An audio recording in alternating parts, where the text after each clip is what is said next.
الحمد لله نحمده ونستعينه ونستغفره ونؤمن به ونتوكل عليه ونعوذ بالله من شرور أنفسنا ومن سيئات أعمالنا من يهده الله فلا مضل له ومن يضلله فلا هادي له وأشهد أن لا إله إلا الله وأشهد أن سيدنا ومولانا محمدا عبده ورسوله أما بعد فأعوذ بالله من الشيطان الرجيم بسم الله الرحمن الرحيم لقد كان لكم في رسول الله أسوة حسنة صدق اللہ العلی العظیم۔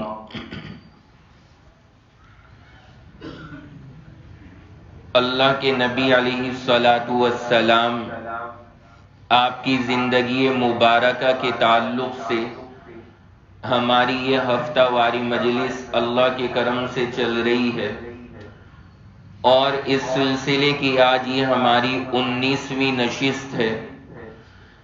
اللہ کے نبی علیہ السلام کی مبارک زندگی کی ابتدائی جو کیفیات اور واقعات ہیں وہ سب بڑی تفصیل کے ساتھ میں اللہ کے فضل سے آپ کے سامنے آ چکے ہیں، اور ہم اور آپ بالکل ترتیب سے حضور علیہ السلام کی زندگی کو ابتدا سے اللہ کے فضل سے سن رہے ہیں کہ ہمارے نبی کب کہاں کیسے پیدا ہوئے، آپ نے اپنی مبارک زندگی کہاں گزاری، آپ کا بچپن کس انداز میں گزرا، آپ کی جوانی کیسی تھی، آپ کو نبی کس طرح سے بنایا گیا، کیا کیا معاملات پیش آئے، یہ تمام باتیں اللہ کے فضل سے بڑی تفصیل سے ہمارے سامنے آ چکی ہیں۔ اسی سلسلے میں گزشتہ ہفتے آپ حضرات کے ذہن میں ہوگا جو ہمارا آخری درس ہوا تھا، اس میں جو باتیں بتائی گئی تھی کہ حضور علیہ السلام نے جب 3 سال کے بعد کھل کر کے دعوت کا کام شروع فرما دیا اور علل اعلان آپ نے لوگوں کو اسلام کی دعوت دینا شروع فرما دی، تو اس کے بعد مرحلہ یہ پیش آیا کہ کافروں نے آپ کو روکنے کے لیے جو طریقے تھے وہ اپنانے شروع کر دیے۔ سب سے پہلی ان کی جو کوششیں تھیں اس میں انہوں نے یہ کیا کہ آپ کے دادا پہ زور ڈالا، دادا پر، چچا پر، تو آپ کے چچا پر زور ڈالا اور بار بار 1 مرتبہ 2 مرتبہ 3 مرتبہ بار بار ان کے پاس میں گئے، اور جا کر کے آپ نے بار بار ان لوگوں نے حضرت ابو طالب سے کہا کہ آپ اپنے بھتیجے کو روک لیجئے، اور یہ کام دعوت کا کر رہا ہے آپ اس کو منع کر دیں۔ پہلی بار میں نے بتایا تھا کہ ابو طالب نے بھی کوئی ایکشن نہیں لیا، ابو طالب بھی خاموش رہے جب کافروں کی ٹیم آ کر کے ان سے ملی۔ دوسری مرتبہ میں ابو طالب نے بات کی اللہ کے نبی سے، اور تیسری مرتبہ میں بھی ابو طالب نے اور سب نے آپ کے سامنے بات رکھی، لیکن آپ سب سن چکے ہیں کہ حضور علیہ السلام نے کسی بھی قیمت پر دعوت کے کام سے پیچھے ہٹنا گوارا نہیں فرمایا تھا، اور آپ نے ان کو الگ الگ موقعوں پر الگ الگ جوابات دیے کہ میں ان کاموں سے رکنے والا نہیں ہوں۔ اب یہ سلسلہ چل رہا ہے، یہ ساری قوم مل کر کے حضور کی دعوت روکنا چاہ رہی ہے کہ کسی طرح ان کی دعوت رک جائے، اور کس حد تک یہ لوگ گر گئے کہ آپ کو میں نے بتایا تھا کہ موسم حج میں جب سارے قافلے وہاں پر آ رہے ہیں تو اپنے آدمی بٹھا دیے کہ حضور کے بارے میں غلط باتیں انہیں پہلے سے بتانی شروع کر دیں تاکہ کوئی حضور کی دعوت کو سن نہ سکے۔ اتنی محنتیں کی ہیں انہوں نے اللہ کے نبی کی دعوت کو روکنے کے لیے، لیکن ظاہر سی بات ہے، قرآن کی آیت میں نے آپ کو سنائی تھی، یریدون لیطفئوا نور اللہ بافواہہم، یہ دنیا اللہ کے کام کو روکنا چاہتی ہے۔ اللہ نے اس کی تعبیر کتنی پیاری بیان فرمائی کہ اللہ کا نور ہی اپنی پھونک سے بجھانا چاہتے ہیں۔ اللہ کا ایک نور ہے، یہ اسے پھونک مار کے سوچ رہے ہیں کہ یہ بجھ جائے گا۔ واللہ متم نورہ ولو کرہ الکافرون، اللہ نے کہا اللہ کا نور پھیل کر کے رہے گا، چاہے یہ کافر جل جل کر کے مر جائے، کوئی نہیں فرق پڑتا، لیکن اللہ کی دعوت، اللہ کا نور عام ہو کر کے رہے گا۔ تو یہ ساری محنتیں مکہ کے اندر ہو رہی ہیں، آپ کے خلاف سازشیں ہو رہی ہیں، آپ کی محنت کو روکنے کی کوشش، اور ساری چیزیں چل رہی ہیں۔ اسی دوران ایک بڑا عجیب واقعہ پیش آ جاتا ہے۔ اللہ کے نبی صفا پہاڑی پر موجود تھے۔ صفا پہاڑی اب تو محسوس بھی نہیں ہوتا، وہ سب کور ہو چکی ہے، اور اب وہ شیشوں کے اندر وہ پیک سی ہو گئی ہے۔ پہلے وہ سب چیزیں الگ الگ تھیں، صفا پہاڑ الگ، مروہ پہاڑ الگ۔ اب وہ جو صفا پہاڑی ہے بالکل خانہ کعبہ کے سامنے پڑتی ہے، جہاں آپ حضرات ماشاءاللہ پہلے طواف کرتے ہیں خانہ کعبہ کا، پھر سعی کرنے کے لیے جاتے ہیں، جہاں پہ دو پہاڑوں کے درمیان چلا جاتا ہے، وہ صفا اور مروہ کی پہاڑیاں ہیں۔ اللہ کے نبی ان صفا کی پہاڑی پر موجود تھے، اور آپ وہاں پہ کھڑے ہوئے ہیں، صفا پہاڑی پر موجود ہیں۔ وہیں پر وہ ظالم آ جاتا ہے جس کا نام ہے ابو جہل۔ آپ سب سن چکے ہیں، پہلے میں نے اس کا تعارف کرا دیا تھا۔ یہ حضور کا چچا لگتا ہے یا تایا؟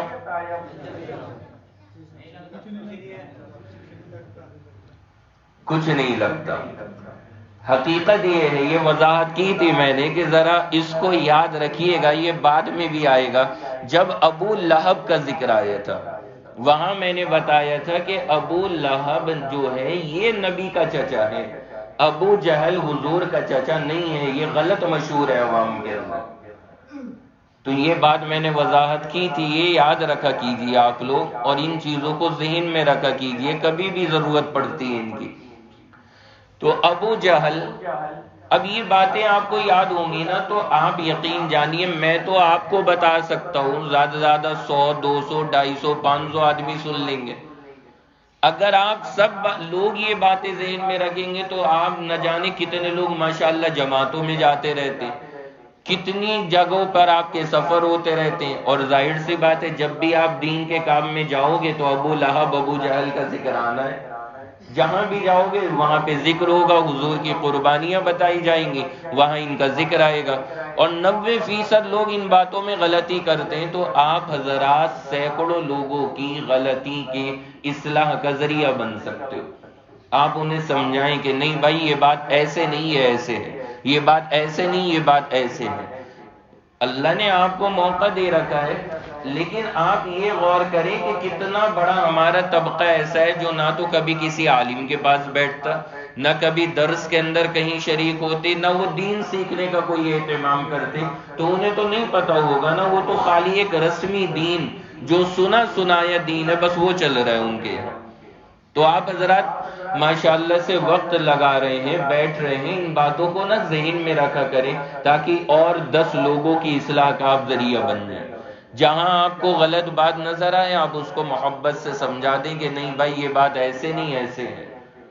اب کہیں کوئی وہ بڑھیا کا قصہ سنا رہا ہو تو آپ اسے بتا سکتے ہیں کہ نہیں بھائی یہ غلط ہے، یہ حدیث سے ثابت نہیں ہے۔ کہیں کوئی بتا رہا ہو کہ وہ کوڑا پھینکتی تھی، پھر ایک دن وہ نہیں آئی، پھر یہ کیس ہوا، پھر حضور عیادت کے لیے گئے، وہ ایمان لے۔ اب سنتے جب ہیں نا لوگ یہ واقعات تو بڑا اثر ہوتا ہے طبیعت پہ، اور جب یہ پتہ لگ جائے کہ یہ سب من گڑت ہے ہی نہیں کچھ اس کی اصلیت، تو پھر سارا معاملہ خراب ہو جاتا ہے۔ تو یہ چیز آپ لوگ سن رہے ہیں نا، ہر ایک کے سامنے نہیں آتی ہیں یہ باتیں، تو آپ داعی بنیں گے ان چیزوں کے، اور سینکڑوں لوگوں تک انشاءاللہ آپ کے ذریعے یہ چیزیں پہنچیں گی۔ اس لیے ان باتوں کو نا ذہن میں رکھا کریں۔ اور یہ بات جب آئی ہے تو میں ابھی خواتین سے بھی ایک درخواست کر دوں کہ عورتیں بھی ماشاءاللہ، مرد حضرات تو بالکل توجہ کے ساتھ بیٹھ کر کے سنتے ہیں، ہر بندے کی پوری توجہ یہاں سامنے لگی رہتی، کوئی ادھر ادھر متوجہ نہیں، لیکن خواتین وہ نیچے بیٹھ کر کے ظاہر سی بات ہے وہاں سامنے تو ہے نہیں، تو وہ جب کوئی لطیفہ آتا ہے یا کوئی مسئلہ آتا ہے یا کوئی بات بھی آتی ہے تو وہ کیا ہوتا ہے، ادھر وہ سنیں گی مسئلہ بیان میں، ادھر آپس میں شروع کر دیں گی کہ وہ یہ کرتا ہے، وہ یہ کرتا ہے، وہ یہ کرتا ہے، پورے محلے کی رپورٹ وہیں دے دیں گی ہاتھوں ہاتھ۔ اب کیا ہوگا، وہ ایک بات آئی تھی اس پر انہوں نے بات شروع کر دی، دو نے بات شروع کی، وہ تیسری جو سن رہی تھی نا اس کا معاملہ خراب ہو جائے گا، وہ سوچے گی کہ میں مفتی صاحب کی سنوں یا یہ مفتن کی سنوں جو یہ یہاں بیٹھ کر بن گئی۔ تو اس سے نا بعض مرتبہ آپس میں وہاں کا ماحول ذرا پیچیدگی کا ہو جاتا ہے، دوسروں کو اذیت ہوتی ہے۔ کئی لوگوں نے اس بات کی اطلاع کی کہ ہماری بہنوں کو چاہیے، ماشاءاللہ ان کا آنا اور ان کا بیٹھنا، میں یہ کہا کرتا ہوں مردوں سے زیادہ قربانی عورتوں کی ہے، ان آپ سے زیادہ، کیونکہ آپ تو یہاں ماحول میں بیٹھ کر کے سن رہے ہیں۔ ماشاءاللہ یہاں کا جو ماحول ہے وہ آپ دیکھ رہے ہیں کہ نورانی محفل، سامنے سب بیٹھے ہوئے ہیں، آپ ہیں، ہم ہیں، سب ایک دوسرے کو دیکھ رہے ہیں، تو ایک الگ نوعیت ہوتی ہے۔ ہماری جو بہنیں سن رہی ہوتی ہیں انہیں نہ کچھ نظر آ رہا ہے، نہ کچھ ان کے سامنے عالم ہے، لیکن پھر بھی وہ اپنے وقت کو فارغ کر کے آ رہی ہیں، تمام تقاضے پیچھے رکھ کر آ رہی ہیں، اور بغیر کسی کو دیکھے ہوئے پورے وقت توجہ سے بیان سن رہی ہیں۔ ان کی قربانی زیادہ ہے بنسبت مردوں کے، وہاں زیادہ ہے۔ لیکن بہنوں سے میری درخواست ہے کہ جب ہم قربانی دے ہی رہے ہیں اور اللہ نے ہمیں یہ سعادت دی ہے کہ ہم دین کی باتیں سننے کے لیے آ گئے، تو ذرا سا اس مجلس کے اندر بات چیت بالکل بند رکھا کریں، زبان قطعاً کھولنے کی ضرورت نہیں ہے۔ یہاں تک کہ اگر کوئی آئے درمیان میں اسے چاہیے کہ وہ سلام بھی نہ کرے کسی کو، اور اگر کوئی سلام کر دے عورت آنے والی تو کسی بھی عورت کو یہ چاہیے کہ کوئی بھی اس کا آواز سے جواب نہ دے۔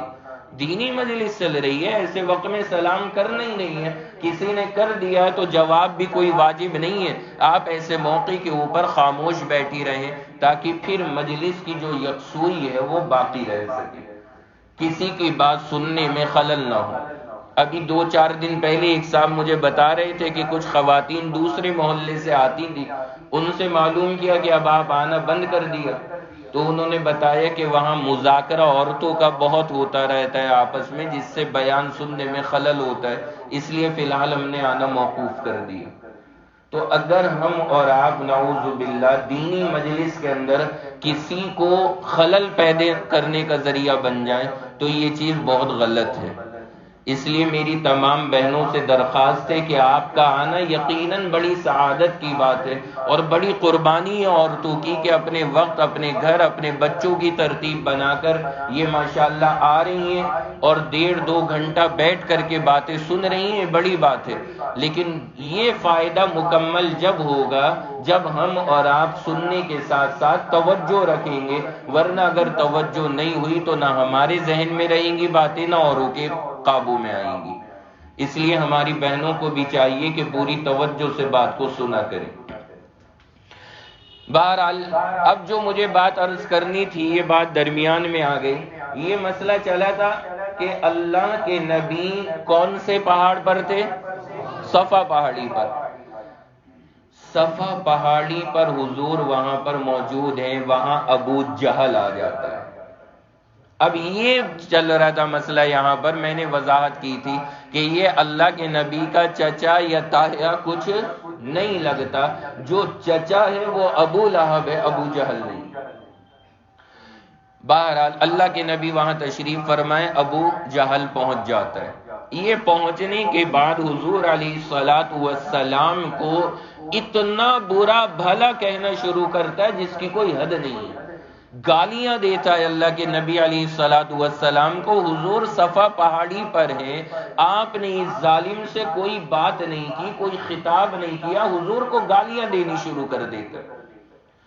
اور صرف گالیاں ہی نہیں بلکہ بعض روایات کے اندر لکھا ہے کہ اللہ کے نبی علیہ الصلوۃ والسلام صفا پہاڑی پر موجود ہیں، اس نے آ کر کے حضور کو پہلے گالیاں دی، اللہ کے نبی نے کوئی جواب نہیں دیا، اس کے بعد اس کے دل کو سکون نہیں ملا، اس نے پتھر اٹھایا اور پتھر اٹھا کر کے جو حضور کے مارا ہے، آپ کے سر مبارک سے خون تک جاری ہو گیا۔ حضور علیہ الصلوۃ والسلام کے مبارک سر سے خون جاری ہو گیا جب ابو جہل نے وہاں پر صفا پہاڑی پر حضور کے پتھر مارا، لیکن آپ نے کوئی جواب نہیں دیا، برداشت فرما لیا آپ نے۔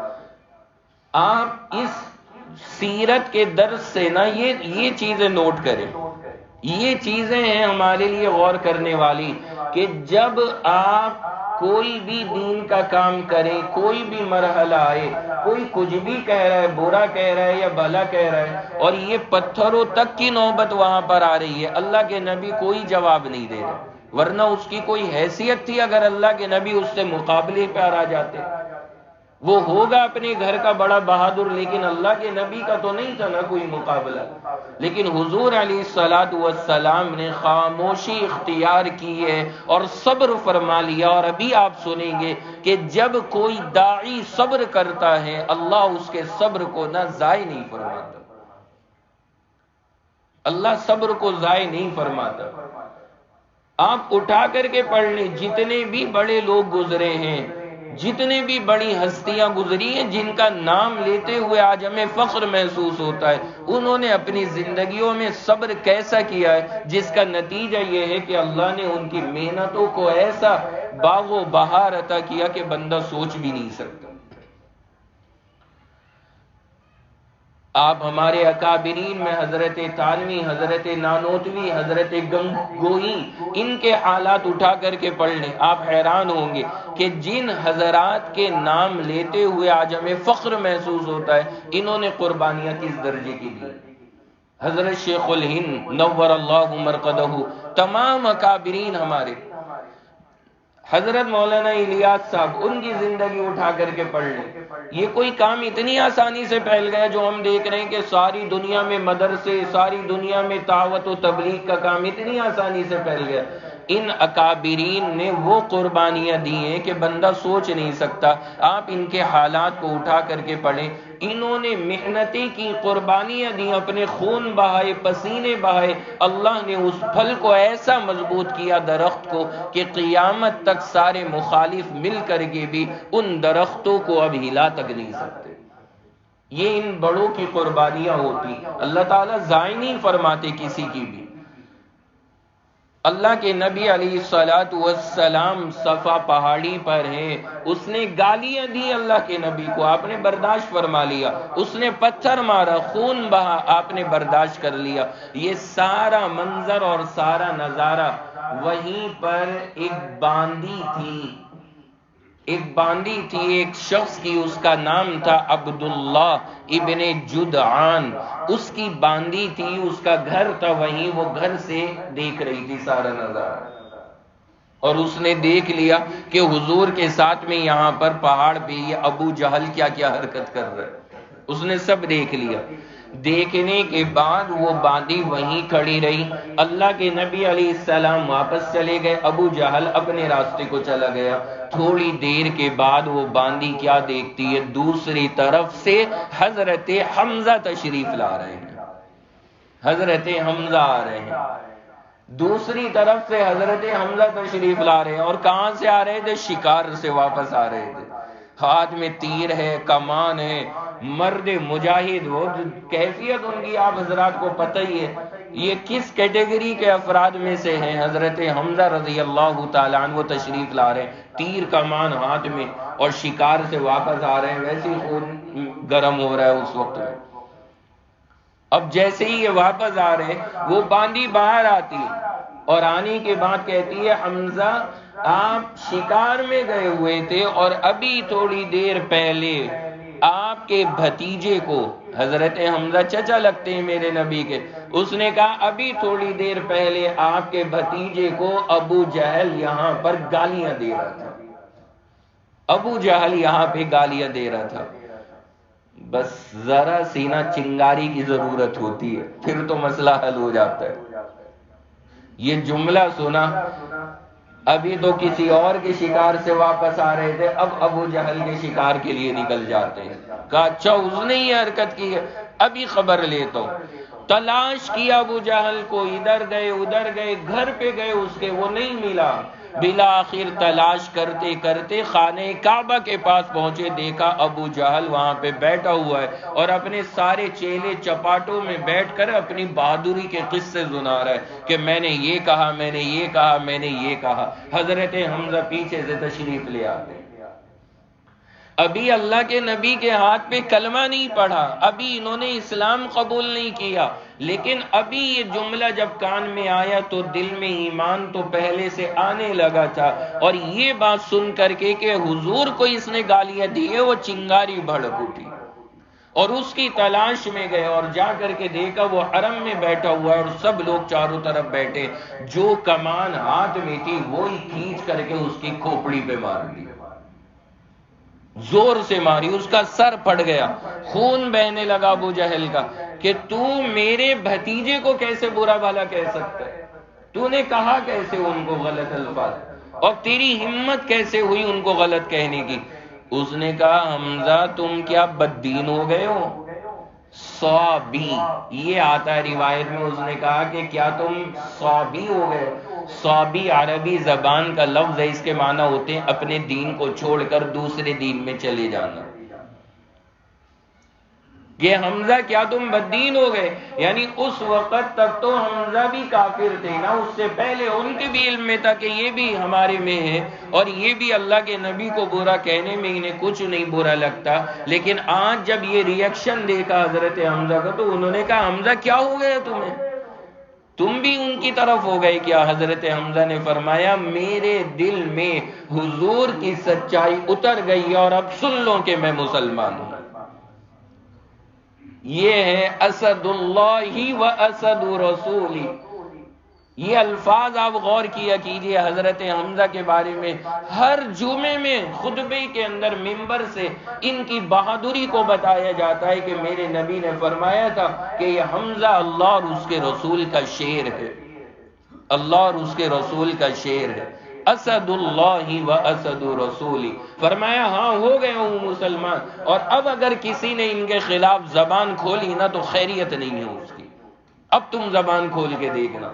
تو یہ حضرت حمزہ رضی اللہ تعالیٰ عنہ کے ساتھ میں واقعہ پیش آیا۔ یہاں پر تو یہ کیفیت ہو گئی، اعلان بھی کر دیا۔ حمزہ کہتے ہیں کہ میں رات میں گھر میں چلا گیا اور جا کر کے بیٹھ کر سوچنا شروع کیا کہ میں نے وہاں جوش میں کہہ تو دیا کہ میں مسلمان ہوں، لیکن کیا واقعی یہ چیز میرے اندر اتر بھی رہی ہے یا نہیں اتر رہی؟ بیٹھ کر کے گھر پہ غور کر رہے، جب کچھ نہیں سمجھ میں آیا، بے چینی بڑھتی جا رہی ہے حضرت حمزہ کی، تو فرماتے ہیں کہ اٹھے اور اٹھ کر کے سیدھے حرم میں آ گئے اور خانہ کعبہ کے پاس ہاتھ پھیلا کر اللہ سے دعا کی کہ یا اللہ اگر یہ محمد کی دعوت سچی ہے تو مجھے اس پہ مضبوطی عطا کر، جما دے اللہ مجھے اس پہ۔ فرماتے انشرح اللہ صدری، اللہ نے میرا سینہ کھول دیا اور پھر اسلام اتر گیا میرے سینے کے اندر، اور اگلے دن حضور کے پاس آ کر کے اپنی ساری کیفیت بیان کر دی۔ اللہ کے نبی نے ان کی استقامت کے لیے دعائیں فرمائی۔ یہ ہیں حضرت حمزہ رضی اللہ تعالی عنہ۔ ان کے اسلام میں آنے سے مکہ کے کافروں کو سانپ سونگھ گیا کہ یہ کیا ہو گیا، حمزہ جیسا بندہ مسلمان ہو گیا، اور یہ اب حضور کے ساتھ میں چلے گئے۔ انہیں پتا تھا کہ اب ان کے جانے سے ادھر حالات کیسے بنتے چلے جائیں گے، ادھر کے حالات کیا ہوں گے، کیونکہ ظاہر سی بات ہے یہ حضرات جو تھے حضرت حمزہ وغیرہ، یہ وہ حضرات تھے جو بہادری اور جرات کے اندر بڑا اونچا مقام رکھتے تھے، بڑا اعلیٰ مقام تھا ان حضرات کا۔ تو حضرت حمزہ رضی اللہ تعالیٰ عنہ کے ساتھ میں یہ معاملہ ہوا اور مسلمان ہو گئے اور اسلام میں داخل ہو گئے۔ اللہ کے نبی علیہ الصلوۃ والسلام کے ساتھ جنگوں کے اندر شریک رہے، جنگوں میں مقابلہ کیا، کافروں کی حالتیں خراب کی ہیں حضرت حمزہ رضی اللہ تعالیٰ عنہ نے۔ پورے مکہ کے عرصے میں ساتھ رہے، مدینہ جانے کے بعد ساتھ رہے، اور مدینہ جانے کے بعد جو دوسری جنگ ہوئی ہے جنگ احد، اس میں حضرت حمزہ رضی اللہ تعالیٰ عنہ کی شہادت ہوئی ہے، اور وہاں جا کر کے شہید ہوئے۔ اللہ کے نبی نے ان کو سید الشہداء، تمام شہیدوں کا سردار قرار دیا۔ ان کے حالات آگے آئیں گے، میں ابھی وہ پورا واقعہ نہیں شروع کرنا چاہ رہا کہ جنگ احد میں حضرت حمزہ کی شہادت کیسے ہوئی تھی، بہت دردناک واقعہ ہے، لیکن وہ میں ابھی نہیں شروع کروں گا، کیونکہ آگے جب جنگ احد کا ذکر آئے گا اسی میں انشاءاللہ اس کی وضاحت آئے گی۔ یہاں تو حضرت حمزہ کی یہ بہادری بتانی تھی کہ جب اسلام لے کر کے آئے تو یہ کیفیت پیش آئی، اور اس انداز کے اندر یہ اسلام کے اندر داخل ہوئے کہ ابو جہل کا انہوں نے سب اس کے چیلوں کے سامنے سر پھوڑا، زخمی کیا، کمان کو اس کی کھوپڑی پہ مارا، اور پھر وہیں کھڑے ہو کر کے اسلام کا اعلان کیا۔ یہ ہے حضرت حمزہ رضی اللہ تعالی عنہ۔ تو جنگ احد میں حضرت حمزہ کی شہادت ہوئی ہے۔ اللہ کے نبی علیہ الصلوۃ والسلام سے ان کی بڑی خاص رشتہ داریاں ہیں، اور حضور علیہ الصلوۃ والسلام کے بڑے قریبی ہیں۔ ان کے بارے میں ایک دو باتیں آپ حضرات یاد رکھنا کہ ایک تو یہ حضور کے چچا کے بیٹے ہیں، چچا زاد بھائی ہو گئے، صحیح ہے؟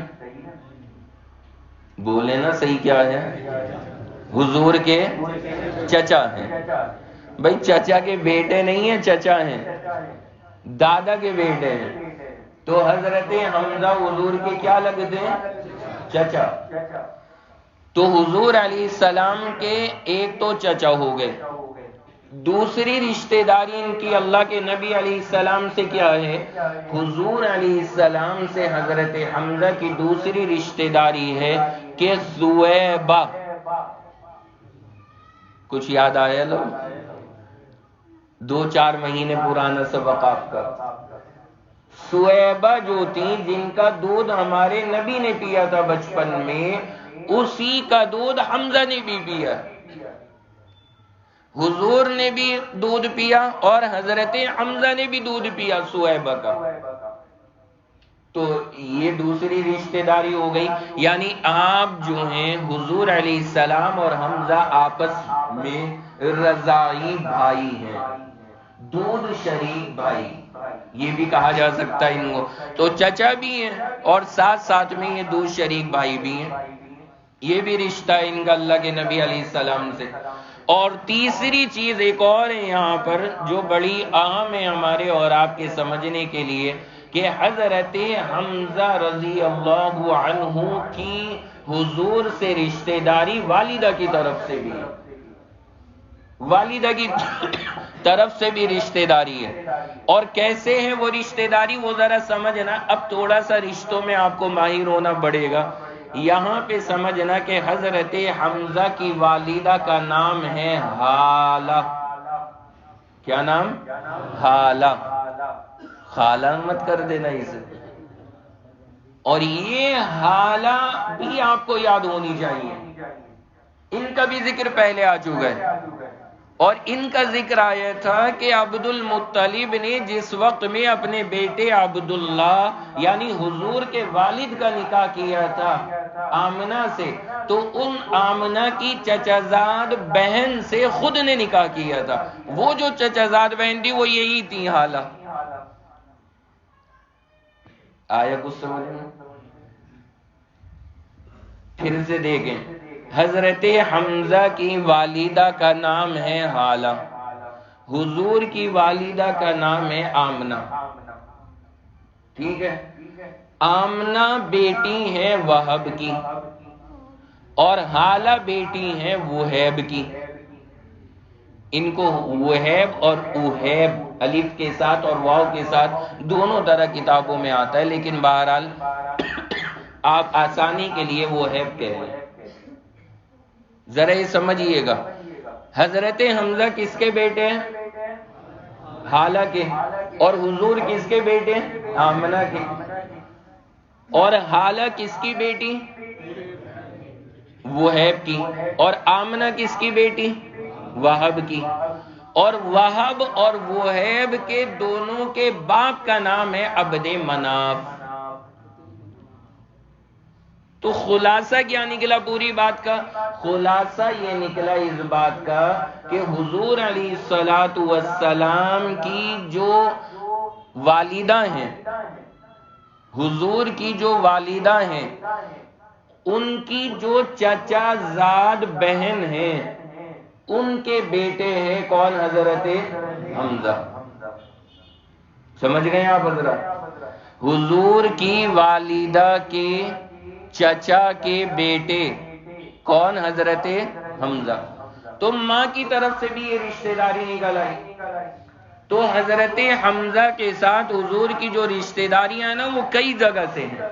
تو پہلی بتائیے رشتہ داری میرے نبی کے کیا لگتے ہیں؟ چچا. دوسری چیز بتائی حضور کے کیا ہیں؟ دودھ شریک بھائی، رضاعی بھائی. اور تیسری رشتہ داری بتائی کہ حضور کی والدہ کی چچا کے بیٹی کے بیٹے ہیں. ارے سمجھ گئے یا نہیں آپ؟ اس کو اب آپ اپنی زبان میں چاہے شارٹ کٹ کر لیں، خالہ زاد کر لیں یا کچھ بھی کر لیں، لیکن بہرحال یہ اس ترتیب سے رشتہ ہے. اللہ کے نبی علیہ الصلوۃ والسلام کا حضرت حمزہ کے ساتھ میں تین رشتہ داریاں ہیں. اور ان کے بارے میں ایک اور عجیب بات ہے کہ اللہ کے نبی علیہ الصلوۃ والسلام سے 2 سال پہلے ان کی ولادت ہے. 2 سال پہلے ان کی ولادت ہے. حضور علیہ الصلوۃ والسلام سے 2 سال پہلے یہ پیدا ہوئے ہیں. یعنی دونوں کی والداؤں کے نکاح تو ایک ساتھ ہوئے ہیں، آمنہ کے بھی اور ان کے ساتھ میں جو خالہ ہیں ان کا بھی نکاح ایک مجلس کے اندر ہوا ہے. لیکن پیدائش حضرت حمزہ کی پہلے اور 2 سال کے بعد میں حضور علیہ السلام کی ولادت ہے.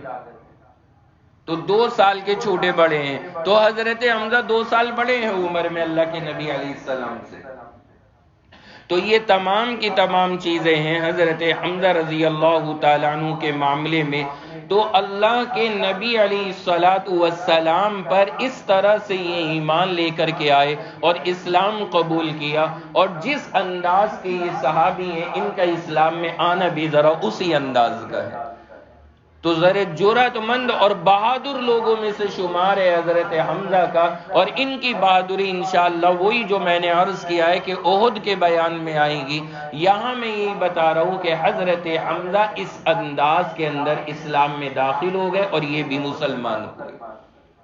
ادھر کافر سارے کے سارے محنتیں کر رہے ہیں اللہ کے نبی علیہ السلام کی دعوت کو روکنے کے لیے، اور ادھر یہ بڑے بڑے حضرات ماشاءاللہ سے اسلام میں داخل ہوتے چلے جا رہے ہیں. انہوں نے بھی اسلام قبول کر لیا. ان کے اسلام کے اندر آنے کے بعد تھوڑے ہی وقت کے بعد حضرت عمر بھی اسلام میں آئے ہیں. ان کے لیے بھی آپ کو 2-4 ہفتوں کا انتظار کرنا پڑے گا جب حضرت عمر کے اسلام کا واقعہ انشاءاللہ آئے گا.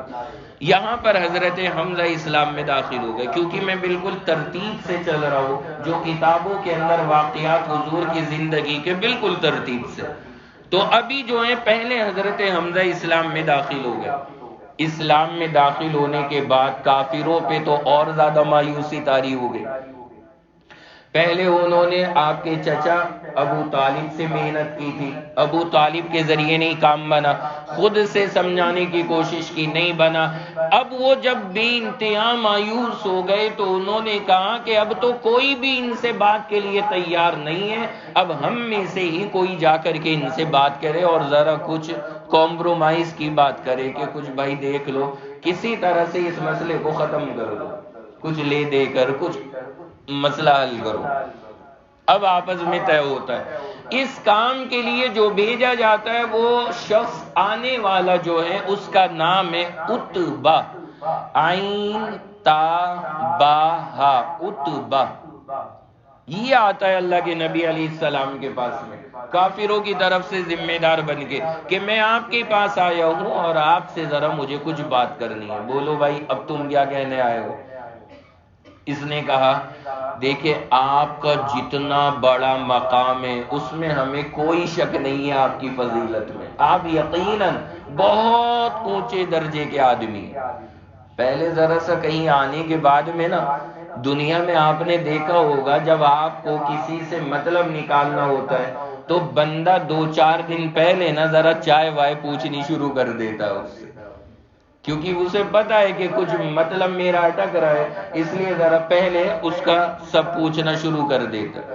گھر کے اندر بچوں کو اگر ابو سے پیسے لینے کسی کام کے لیے تو وہ نا ذرا اس دن سے 1-2 دن پہلے ان کی خوشامد زیادہ شروع کر دیتے، جو کہا فوراً مان لیا، جس چیز کو کہا آرڈر کیا اس کی تعمیل کر لی، اس کے بعد اپنی ڈیمانڈ سامنے رکھتے۔ تو یہ دنیا کا اصول ہے۔ اب عتبہ جو تھا اللہ کے نبی کے پاس آیا بات کرنے کے لیے، حضور علیہ الصلوۃ والسلام نے پوچھا کیوں آئے ہو؟ کہا کہ حضرت میں ایک پیشکش لے کر آیا ہوں آپ کے پاس، آپ بہت اچھے ہیں، بہت اونچا مقام ہے آپ کا اور اللہ نے بے انتہا عزت دی ہے، ہمیں آپ کے مقام، آپ کے مرتبے، آپ کی شان میں کوئی شک نہیں۔ پھر کہنا کیا ہے؟ کہنے لگا کہ دیکھیں آپ جو دعوت لے کر آئے ہو نا اس سے گھروں میں لڑائیاں ہو گئی، گھروں میں لڑائیاں ہو رہی ہیں، یعنی بچہ ہے وہ آپ کو مانتا ہے، باپ مانتا نہیں، وہ اس سے لڑ رہا ہے، اس نے اسے گھر سے نکال دیا، اس نے اس کے ساتھ یہ معاملہ، گھروں میں لڑائیاں ہو گئی ہیں۔ کہا آپ کی فضیلت اپنی جگہ، لیکن آپ کی دعوت سے لوگوں میں جھگڑے پیدا ہو رہے ہیں۔ ہم یہ کہنے کے لیے آئے ہیں کہ اگر آپ کو پیسہ چاہیے ہے تو آپ ذرا رقم بتاؤ، ہم سب اکٹھے کر کے آپ کے حوالے کر دیں گے۔ اگر آپ کو پیسہ چاہیے، جتنی رقم چاہیے، جو ڈیمانڈ ہے آپ کی وہ بولو، ہم سب ابھی لا کر کے حاضر کریں گے۔ یہ کس کے سامنے آ کر کے باتیں کی جا رہی ہیں؟ حضور کے سامنے، اللہ کے نبی کے سامنے، کہ آپ بولو جو کہو گے وہ ہم حاضر کریں گے، جتنا روپیہ چاہیے ابھی آئے گا آپ کے پاس، لیکن یہ کام روک دو آپ، اگر آپ کو پیسہ چاہیے۔ اس کے بعد کہنے لگا کہ اگر آپ کو پیسہ نہیں چاہیے اور آپ کسی خوبصورت عورت سے نکاح کرنا چاہتے تو پورا مکہ موجود ہے آپ کے سامنے، آپ انگلی اٹھاؤ، اشارہ کرو، ابھی اس کو آپ کے نکاح میں داخل کر دیں گے۔ پورے مکہ کی کوئی حسین سے حسین عورت سے اگر آپ کو نکاح کرنا ہو، آپ صرف نام بتاؤ، ابھی وہ آپ کے نکاح میں موجود ہوگی۔ پیسہ چاہیے، پیسہ بولیں، کوئی عورت نکاح میں چاہیے، نام بولیں اس کا، ابھی وہ نکاح میں آئے گی۔ اس کے بعد اللہ کے نبی علیہ الصلوۃ والسلام سے کہنے لگا کہ اگر آپ کو عزت چاہیے ہے تو ہم سب آپ کے غلام، آپ کو ہم اپنا سردار بنا رہے ہیں، چلیے آپ سردار بن جائیے ہمارے۔ پیسہ چاہیے، دینے کو تیار ہیں، عورت کوئی چاہیے، آپ بتائیں نام، ابھی نکاح میں حاضر کریں گے۔ اگر عزت چاہیے تو ہم اپنا سردار بنانے کو تیار ہیں، لیکن صرف آپ سے ڈیمانڈ یہ ہے کہ آپ کچھ ہی کریے، یہ کام روک دیجیے۔ اب یہ بیچارہ عتبہ آیا ہے یہ پیغام لے کر اللہ کے نبی علیہ السلام کے پاس میں، اور اس نے آ کر کے یہ بات کہی۔ حضور نے کہا بھائی کہہ چکے تم، پوری ہو گئی ساری پیشکش، یا اور بھی ہے کچھ ابھی تمہارے پاس؟ اس نے کہا یہی 3 چیزیں ہمیں سمجھ میں آئی، ہم نے پیشکش کر دی آپ کے سامنے، اب آپ بتائیں کون سی چیز منظور ہے۔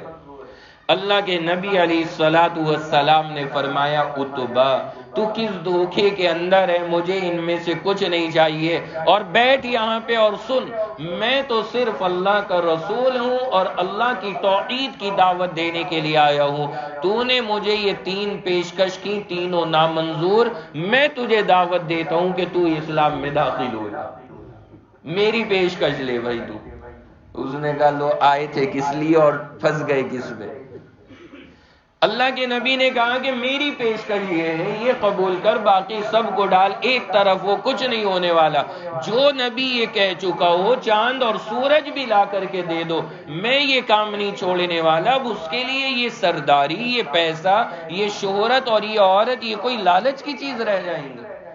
کلیئر منع فرما دیا کہ کچھ نہیں، بتا تو نے یہ 3 پیشکش کی ہے، میں تیرے سامنے پیشکش کرتا ہوں کہ اگر تجھے اللہ کی پٹائی سے بچنا ہے تو مسلمان ہو گئے۔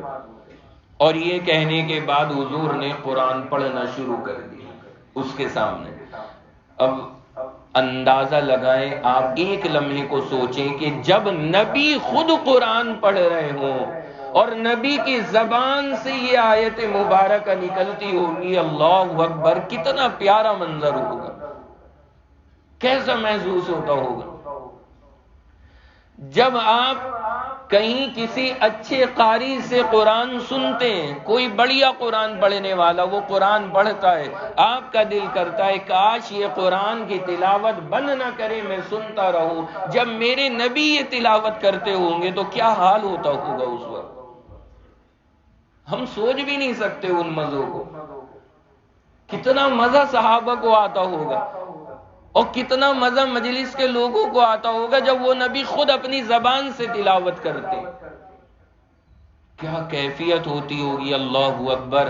اسی لیے میرے پیارو، ہمارا عقیدہ ہے کہ ہم چاہیں زندگی بھر سجدے کر کر کر کے ہماری کمر ٹیڑھی ہو جائے، لیکن ہم صحابہ کی جوتے کی دھول کے برابر بھی نہیں ہو سکتے، کیونکہ ہمارے سجدے ہمارے ہیں لیکن صحابہ کے سجدے نبی کے ساتھ ہیں۔ ان سجدوں کا مقابلہ ہمارے سجدے کبھی نہیں کر سکتے، ہم نہیں پہنچ سکتے ان تک۔ انہوں نے نبی کے ساتھ سر جھکایا ہے۔ مسلمانوں، ایک لمحے سوچو بیٹھ کر کے کہ ان کے ایمان کی کیا کیفیت ہوتی ہوگی، نبی سامنے موجود ہے، کیسا کانفیڈنس ہائی ہوتا ہوگا، کیا مضبوطی ہوتی ہوگی ان حضرات کی، وہ سب چیزیں ہماری سمجھ سے بھی باہر ہیں۔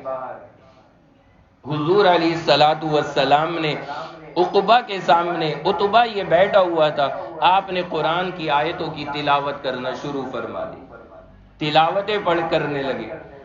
حامیم تنزیل من الرحمن الرحیم کتاب فصلت آیاتہ قرآنا عربیا لقوم یعلمون بشیرا ونذیرا فاعرضهم۔ اللہ کے نبی علیہ الصلوۃ والسلام نے پوری اس انداز میں یہ سورت تلاوت کرنی شروع کر دی۔ اس کی ابتدائی آیات، حامیم تنزیل من الرحمن الرحیم۔ اب عتبہ بیٹھا ہے، وہ آیا تھا بیچارہ حضور کو لالچ دینے کے لیے، اللہ کے نبی نے اپنی دعوت سامنے رکھ دی اور تلاوت شروع کر دی۔ اب گردن جھکا کر کے سن رہے، اللہ کے نبی تلاوت کرتے کرتے ایک آیت پر پہنچے، فَإِنْ أَعْرَضُوا فَقُلْ أَنذَرْتُكُمْ صَاعِقَةً مِثْلَ صَاعِقَةِ عَادٍ وَثَمُودَ۔ اللہ کے نبی نے پڑھائی آیت ہے قرآن کی کہ اگر نبی آپ کی دعوت پر یہ لوگ لبیک نہیں کہیں گے تو ان کو بتا دیجئے کہ اللہ پچھلی قوموں کی طرح عذاب ان پہ بھی بھیج سکتا ہے۔ یہ آیت اللہ کے نبی کی زبان سے جیسے ہی جاری ہوئی، عتبہ نے اپنا ہاتھ حضور کے منہ پہ رکھ دیا، کہا بس کرو بھائی، اب نہیں سنا جاتا۔ گھبراہٹ میں حالت خراب ہو گئی اس کی۔ یقین دیکھیں کتنا تھا اللہ کے نبی کی بات پر، جتنی یہ باتیں بناتے تھے اور جتنی یہ باتیں حضور پر کہتے تھے، انہیں ذرہ برابر بھی کوئی بات کا وہ نہیں تھا، یہ سب جانتے تھے کہ یہ سب چیزیں صحیح ہیں، حق ہیں، اللہ کے نبی کی دعوت کی کشش جانتے تھے۔ گھبرا گیا جب حضور نے یہ آیت پڑھی کہ عذاب آ جائے گا اللہ کا، کہنے لگا بس کیجئے، منہ پر ہاتھ رکھ دیا حضور کے، اور اس کے بعد اٹھ کر کے وہاں سے چلا آیا۔ وہ سارے کافر جو بھیجے تھے اسے آگے گرو بنا کر کے، وہ سارے بیٹھے ہیں کہ عتبہ پتہ نہیں کیا بڑی خبر لے کر آئے گا، کیا آج جشن ہوگا، وہ سارے انتظار میں بیٹھے۔ اب یہ جناب عتبہ آ رہے ہیں، آنے کے بعد اس سے پوچھا، ہاں بھائی عتبہ بتا کیا خوشخبری ہے؟ کہنے لگا یار میری رائے ہے ان کے چکر میں نہ پڑو، ان کے چکر میں نہ پڑو، یہ جو کام کر رہے ہیں انہیں کرنے دو، ان کے کلام کا کوئی مقابلہ نہیں ہے، ان کے کلام کا کوئی مقابلہ نہیں ہے۔ جیسے ہی یہ جملہ ادبا کی زبان سے نکلا فوراً سارے کافر بول اٹھے، کہنے لگے کہ ادبا پہ بھی لگ رہا ہے انہوں نے جادو کر دیا۔ یہ لیجیے، ادبا پہ بھی جادو کر دیا۔ جو آج ہمارا حال ہے نا وہی وہ وہاں پہ ہو رہا تھا، کچھ بھی مسئلہ ہو جائے جادو ہو گیا۔ اب خود کو پتا ہے کہ حضور کوئی جادو وادو نہیں کر رہے، پہلے خود کی میٹنگیں ہو چکی ہیں، سب طے کر چکے بھائی جادوگر ایسے نہیں ہوتے، وہ تو منتر سنتر جنے کیا کیا پڑھتے، یہ تو کچھ بھی نہیں کرتے، کوئی بھی چیز ایسے منتر ونتر نہیں پڑھتے، یہ کوئی جادو وادو کا کلام نہیں ہے۔ لیکن جب دیکھا کہ ادبا گیا تھا وہی بیچارہ زخمی ہو کر کے آ گیا، اس کا دل ہار چکا ہے، تو پھر کہنے لگے کہ محمد نے اس پہ بھی جادو کر دیا۔ یہ بات کہہ کر کے وہاں پر انہوں نے اس کا مسئلہ بھی ختم کر دیا کہ جادو ہو گیا اس پہ۔ یہاں پر میں ایک بات آپ کو بتا دوں کہ ہمیں اور آپ کو بھی نا اپنے معاشرے کے اندر ہر چیز کو جادو ٹونے کے ساتھ نہیں جوڑ لینا چاہیے۔ ہمارا مزاج بن گیا کہ بیماری آئی، مہینہ ڈیڑھ مہینہ علاج کیا، نہیں فائدہ ہو رہا، لگ رہا کسی نے کرا دیا۔ سب یہی دماغ میں رکھ لیتے ہیں کہ کرا دیا ہے کسی نے۔ بھائی وہ کران جو اتنے ماہر کسی پہ جادو کر دینا نا، یہ بڑی مہارت کی چیز ہے بھائی، بہت اس کے لیے مہارت چاہیے۔ یہ ہیں کہاں ایسے ماہر لوگ؟ اور اگر ایسے ماہر ہیں تو پھر اتارنے والے کہاں ہیں؟ ہم اور آپ سب ڈرامے بازی کرتے اور یہ چیزیں ہمارے سامنے آتی رہتی ہیں، کبھی بھی چکر میں نہ پڑا کریں۔ اب بھی عصر کے بعد میں بیٹھا ہوا تو ایک بندہ اپنے یہی حالات سنا رہا تھا کہ طبیعت خراب ہوئی گھر کے اندر، پہلے ڈاکٹروں کو دکھایا، پھر لے جا کے کسی عامل کو دکھلا دیا، اس نے کہا کہ اس پہ تو بہت ہی خطرناک کرایا ہوا ہے۔ بھائی اس کا کسی سے پنگا نہیں، اس کا کسی سے جھگڑا نہیں، کیوں کوئی کسی پہ کرا دے گا؟ کچھ اپنی عقل سے بھی تو سوچنا چاہیے، اپنی ذہن اور اپنے دماغ سے بھی تو بندے کو سوچنا چاہیے کہ کوئی کیوں بنا وجہ کسی پہ کراتا رہے گا۔ اور اتنا ماہر کرنے والا مل کیسے جائے گا ہر ایک بندے کو؟ یہ ملنا ہی ایک بہت بڑا مسئلہ ہے، کیونکہ یہ کرنا کرانا کوئی معمولی چیز نہیں ہوتی، اس کے لیے بڑے علم چاہیے ہوتے ہیں۔ وہ کس کے پاس موجود ہیں وہ چیزیں؟ تو ہم اور آپ غلط چیزوں کے اندر پھنس جاتے ہیں، زیادہ چکر میں نہ پڑا کریں۔ جہاں پہ دیکھا ذرا سا الٹا سیدھا ہو رہا ہے وہاں کروا رکھا کسی نے۔ دکان کھولی، 2 دن تک دکان پہ گاہک کم آئے، ذرا لگ رہا ہے اس نے پڑوسی نے کچھ کرا دیا۔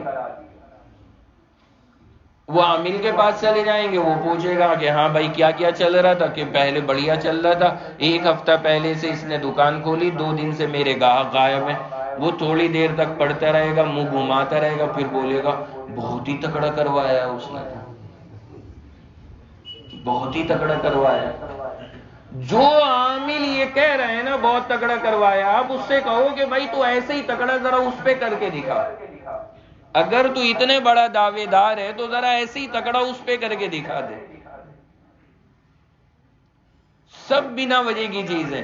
اللہ کے نبی علیہ الصلوۃ والسلام ہمیں قرآن اور حدیث دے کر کے گئے ہیں میرے بھائی، ہمیں اس سے جڑنا چاہیے، ان چکروں میں نہیں لگنا چاہیے۔ ہر مسئلے کا حل قرآن ہے، ہر مسئلے کا حل قرآن کے اندر موجود ہے۔ یہ کبھی نہیں سوچنا چاہیے کہ یہ مسئلہ حل ہی نہیں ہو سکتا۔ وہ بتا رہا بیچارہ پہلے دکھایا تو انہوں نے 3000 روپے لے لیے، دوسرے کے پاس گئے، اس نے کہا کہ بھائی ہو تو جائے گا لیکن 1700 روپے کا خرچہ آئے گا۔ کائیں میں آ رہا 1700 کا خرچہ؟ اور ماشاءاللہ اب تو 10-10 ہزار والے بھی بیٹھے ہیں مارکیٹ میں۔ یہ 1600-1700 والے تو بہت دور کی بات، وہاں پرچی کٹے گی 10,000 سے، اس سے پہلے آپ کی انٹری نہیں ہے۔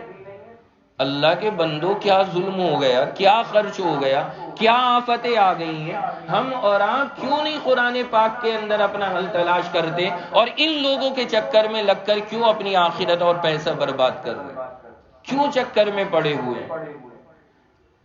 فیہ شفاء للناس، اللہ نے یہ کلام ہمیں اتار دیا ہے۔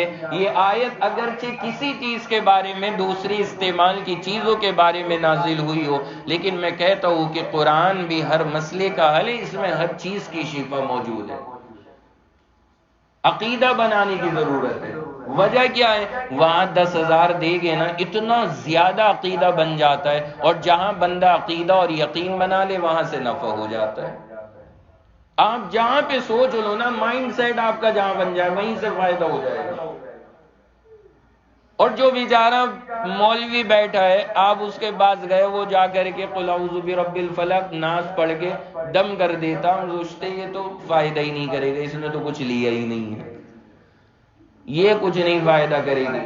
ارے حضور کے اوپر جادو ہوا تھا، انہی دونوں صورتوں سے اللہ نے وہ جادو ختم کرایا تھا، صرف یہ 2 صورتیں دی، قل اعوذ برب الفلق، قل اعوذ برب الناس۔ نبی کا بھی جادو ہی نہیں سے حل ہوا تھا، تو میرے اور آپ کا کیوں نہیں ہوگا؟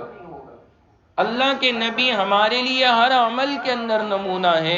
اپنے آپ کو حضور اور آپ کی تعلیمات سے جوڑیے، اس طرح کی غلط رسم اور غلط چیزوں میں ہرگز نہ پڑا کیجیے۔ بہت غلط چیزیں یہ ہمارے معاشرے کے اندر پھیلتی جا رہی ہیں، اور یہ کاروبار اتنا جس کی کوئی حد نہیں۔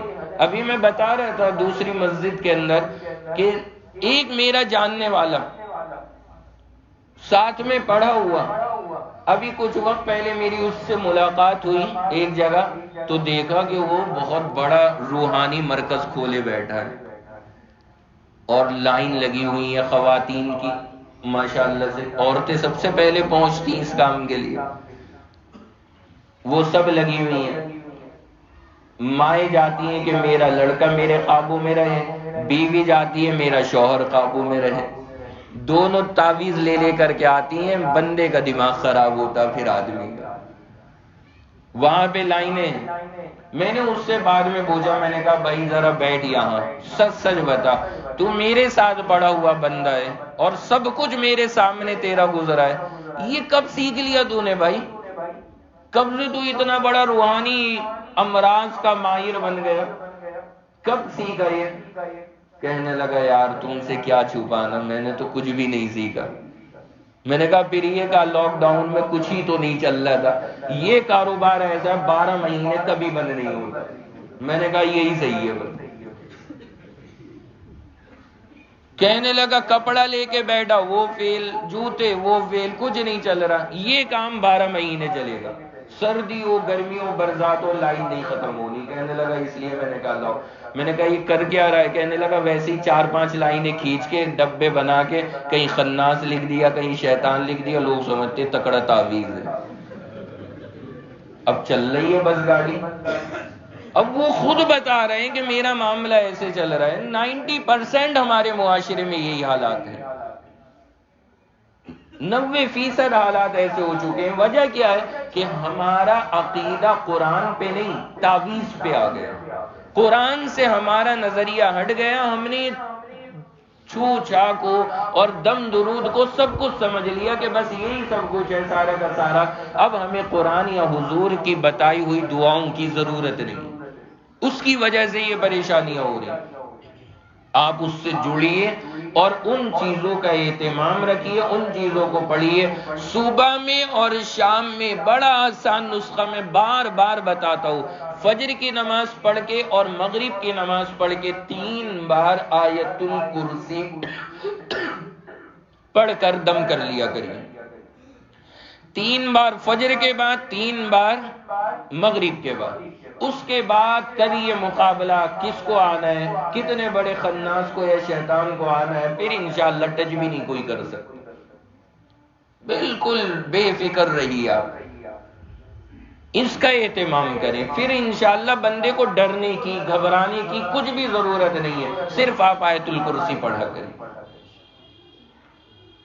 تو ان چیزوں کا اہتمام رکھنا چاہیے بندے کو۔ ہمارے حضرت استاد حضرت مولانا شیخ یونس صاحب نور اللہ مرقدہ، حضرت بعض مرتبہ بڑی آگے کی چیز سمجھتے ہوئے دیکھتے ہوئے معاملات کو کچھ ایسی باتیں کہہ دیا کرتے تھے۔ ایک بار بڑا پیارے انداز میں مجھے قریب بیٹھا ہوا تھا، اس موقع کے اوپر فرمانے لگے کہ عثمان صبح میں 3 بار اور مغرب میں 3 بار آیت الکرسی ضرور پڑھا کرو، پھر کسی بھی حسد کرنے والے کے حسد سے ہمیشہ محفوظ رہو گے۔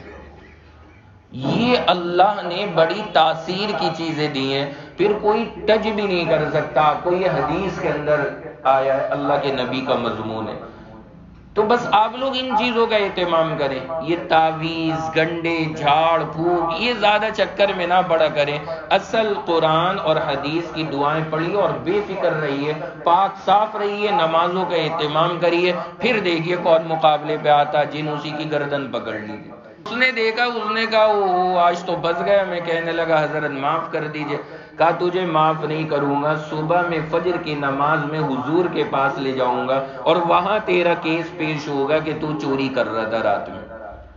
وہ بڑا رونے لگا کہ یہ ہے وہ ہے، بھوک لگ رہی تھی اور یہ تھا وہ تھا. خیر ان کو رحم آ گئے، انہوں نے چھوڑ دیا. کہا دیکھ آئندہ مت آنا ورنہ نہیں چھوڑوں گا. اب نماز میں آ گئے فجر کی حضور کے ساتھ پڑھنے کے لیے. اللہ کے نبی علیہ السلام نے نماز کا سلام پھیرا، ان کی طرف وہ دیکھا اور پوچھا کہ بھائی رات والے چور کا کیا ہوا؟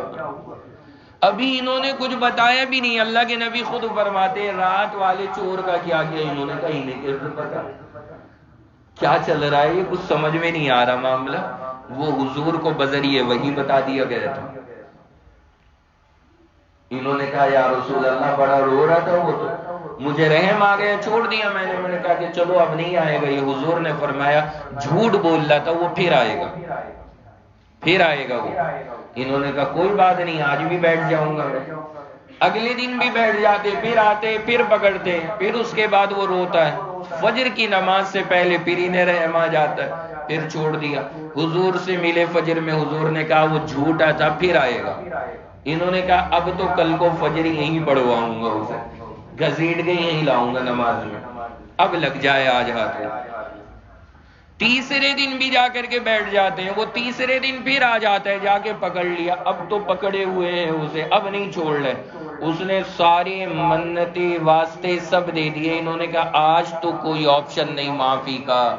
جب اسے لگا کہ بیٹا آج تو تیری خیریت نہیں، فجر پڑھوائی دے گا یہ مسجد میں لے جا کے اور حضور کے سامنے پیشی ہو ہی جائے گی، تو آخر رات میں اس نے کہا دیکھو میں آپ کو ایک چیز بتاتا ہوں کہ اگر آپ اس کو پڑھ لو گے تو پھر ہم وہاں کہیں داخل نہیں ہو سکتے. جو بندہ اسے پڑھ لے اسے ٹچ نہیں کر سکتے، جس گھر میں پڑھی جائے وہاں گھس نہیں سکتے. میں وہ بتا رہا ہوں. انہوں نے کہا بتاؤ. کہا دیکھو اگر بتا دیا نا تو چھوڑنا پڑے گا مجھے، پھر مجھے حضور کے پاس مت لے کر کے جانا. انہوں نے کہا ٹھیک ہے پہلے تو بتا بھائی. اس نے کہا کہ وہ چیز ہے آیت الکرسی.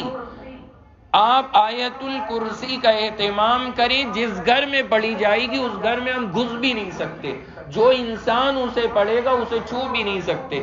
وہ صحابی اگلے دن اللہ کے نبی کے پاس میں آئے. حضور نے پھر پوچھا، انہوں نے یہ پورا واقعہ بتایا.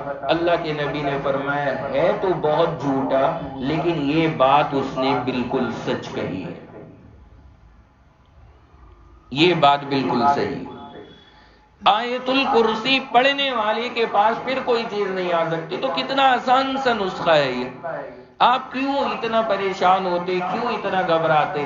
اپنے اپنے طور پر ہر بندہ صبح میں 3 بار، شام میں 3 بار پڑھے، دم کرے، ٹینشن فری رہے. دیکھتے کون جنات آ کے ٹکرائے گا. بے فکر رہا کرے. تو یہ چیز میں نے درمیان میں آپ کو بتا دی. یہاں پر میں اصل یہ بات عرض کرنا چاہ رہا تھا کہ انہوں نے اللہ کے نبی علیہ السلام سے ساری محنتیں کر ڈالی، سب کچھ کر ڈالا لیکن کوئی کام نہیں بنا. وہ گیا تھا ادبا حضور کو کچھ سمجھانے، اس کے بجائے وہ خود شکار ہو کر کے آ گیا اور کہنے لگا بھائی ان کو ان کے حال پہ چھوڑ دو، ان کے کلام کا کوئی توڑ نہیں ہے، بے مثال کلام. کافروں نے جب دیکھا کہ اب کہیں بھی دال نہیں گلنے والی اور کہیں سے بھی مسئلہ حل نہیں ہو رہا، آخری سولیوشن، آخری حل. اب سنیں آپ کے انہوں نے آخری کوشش کیا کی، آپ بھی سن کے حیران رہ جائیں گے. اکٹھے ہو کر آئے اور آ کر کے کہا کہ دیکھیں کوئی بھی سمجھوتے کی شکل نکل نہیں پا رہی ہمارے درمیان. جتنے بھی ہم نے میٹنگیں ہوئی ہیں سب ناکام. ابو طالب کو بھیجا وہ ناکام، اتبا آیا وہ ناکام، آپس میں باتیں کی وہ ناکام، کہیں بھی نہیں نکلا. کہا آج ہم آخری شکل لے کر آئے ہیں اور اس پر آپ بھی خوش ہو جائیں گے اور ذرا سنیے کتنی اچھی چیز ہے جو ہم لے کر آئے. حضور نے کہا لاؤ سناؤ کیا آپشن ہے، اب سنیے ان کا۔ انہوں نے کہا ایسا ہے، آپ کے حساب سے ہمارے سارے معبود غلط، صرف اللہ ہے معبود۔ کہنے لگے ہمارے حساب سے اللہ تو ہے لیکن یہ سب بھی ہیں چھوٹے چھوٹے سے جو بنے بیٹھے، یہ بھی سب ہم ان کو بھی مانتے ہیں۔ ایسا کرتے کہ ہم لوگ ایک وعدہ کر لیتے ہیں کہ 1 سال ہم سب مل کر اللہ کی عبادت کیا کریں گے، اور 1 سال ہم سب مل کے ان کی عبادت کیا کریں گے۔ ایئر بائی ایئر چلے گا، 1 سال سب اللہ کی عبادت میں لگ جاؤ، اور دوسرے سال یہ جتنے چھوٹے چھوٹے سے بیٹھے ان کی عبادت کر لو۔ کا جھگڑا ختم ہو جائے گا ہمارا، کہ آپ کی بھی بات رہ جائے گی، ہماری بھی بات رہ جائے گی، آپ کے خدا کی بھی عبادت ہو جائے گی، ہمیں بھی تسلی ہو جائے گی، اور پھر یہ 1 سال کی عبادت چلتی رہے گی۔ یہ آپشن جب انہوں نے دیا ہے، اللہ نے پھر جبرائیل کو بھیج دیا آسمان سے، اور کون سی صورت آئی ہے؟ اللہ اکبر، قل یا ایھا الکافرون، یہ صورت اس موقع کے اوپر آئی ہے جو آپ مغرب میں سنتے ہیں۔ قل یا ایھا الکافرون، اے نبی کہہ دیجئے آپ کے او کافرو، سن لو کان کھول کے، یہ ترجمہ ہے آیت کا، لا اعبد ما تعبدون، اللہ نے کہا میں عبادت نہیں کروں گا، یعنی حضور سے اللہ کہلوا رہے ہیں کہ آپ کہیے کہ میں عبادت نہیں کروں گا ان خداؤں کی جن کی تم عبادت کرتے ہو، وَلَا أَنَا عَابِدٌ مَّا عَبَدتُّمْ، اور میں عبادت کرنے والا نہیں ہوں تمہارے خداؤں کی، وَلَا أَنْتُمْ عَابِدُونَ مَا أَعْبُدُ، اور نہ ہی تم عبادت کرو گے اس خدا کی جس کی میں عبادت کرتا ہوں۔ یعنی یہ جو تم آپشن لے کر کے آئے ہو، اللہ نے ہر ایکشن سے، ہر انداز میں، ہر طرح سے اسے کینسل کر دی۔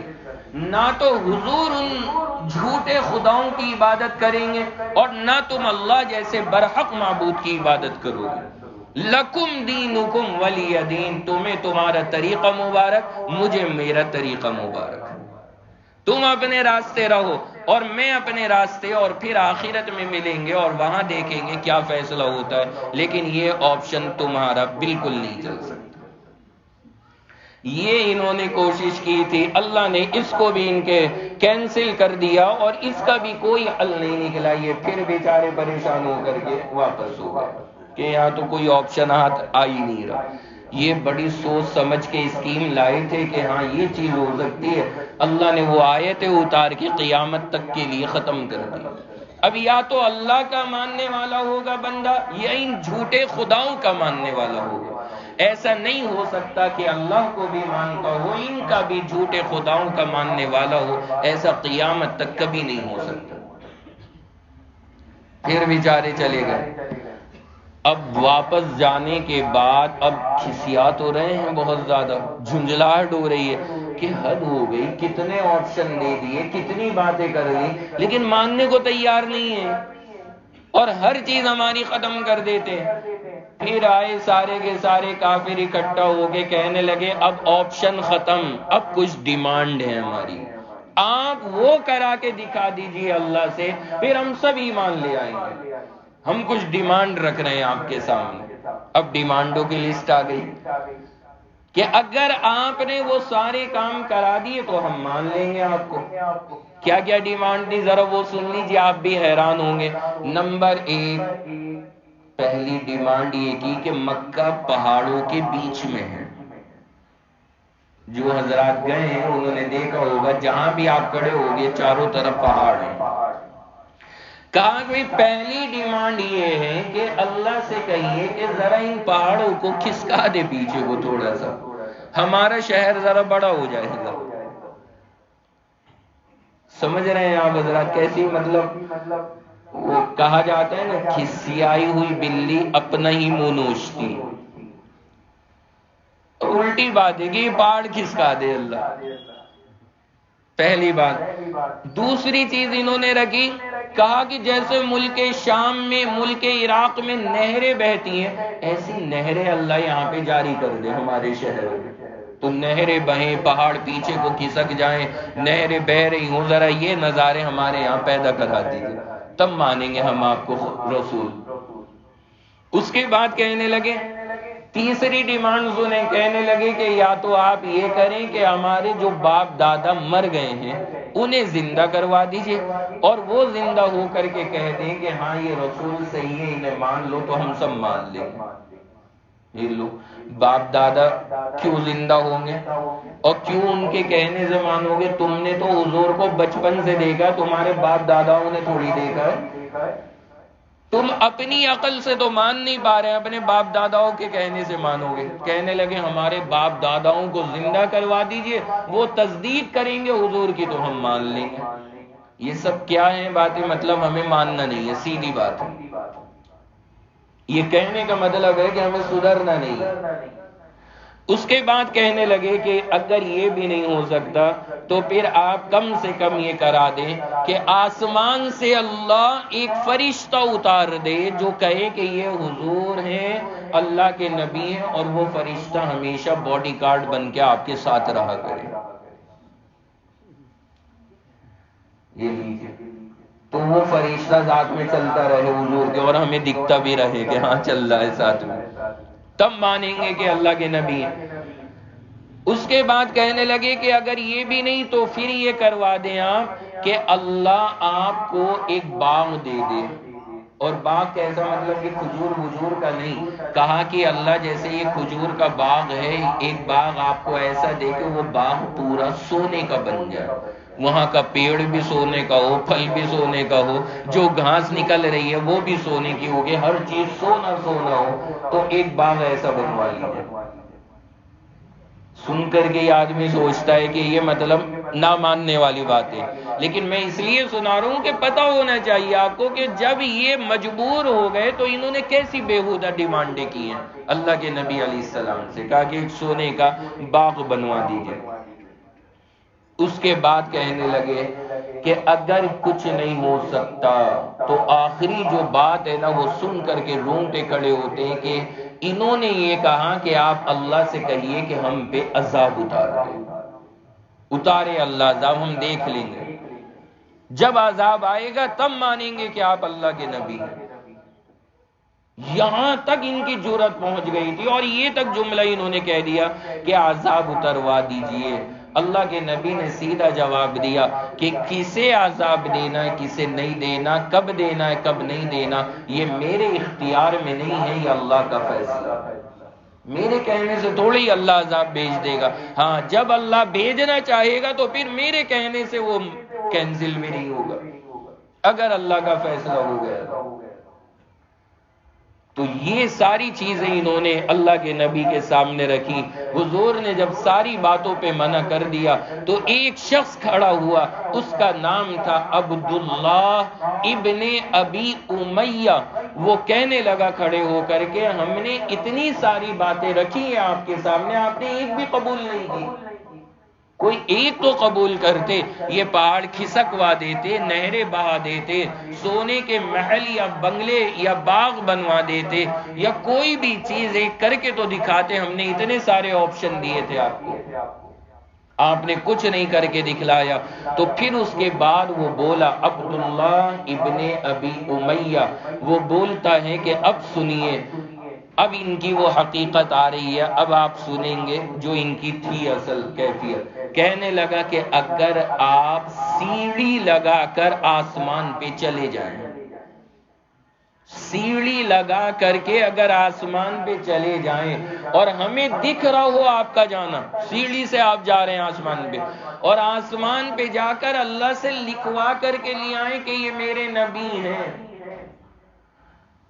ہمارے سامنے آپ آسمانوں پہ چلے جائیں اور ہمیں دکھ بھی رہا ہو اور اللہ سے لکھوا کر کے بھی لے آئیں، اور اللہ 4 فرشتے بھی آپ کے ساتھ بھیج دے اور وہ چاروں آ کے یہ کہیں کہ یہ اللہ کے نبی ہیں۔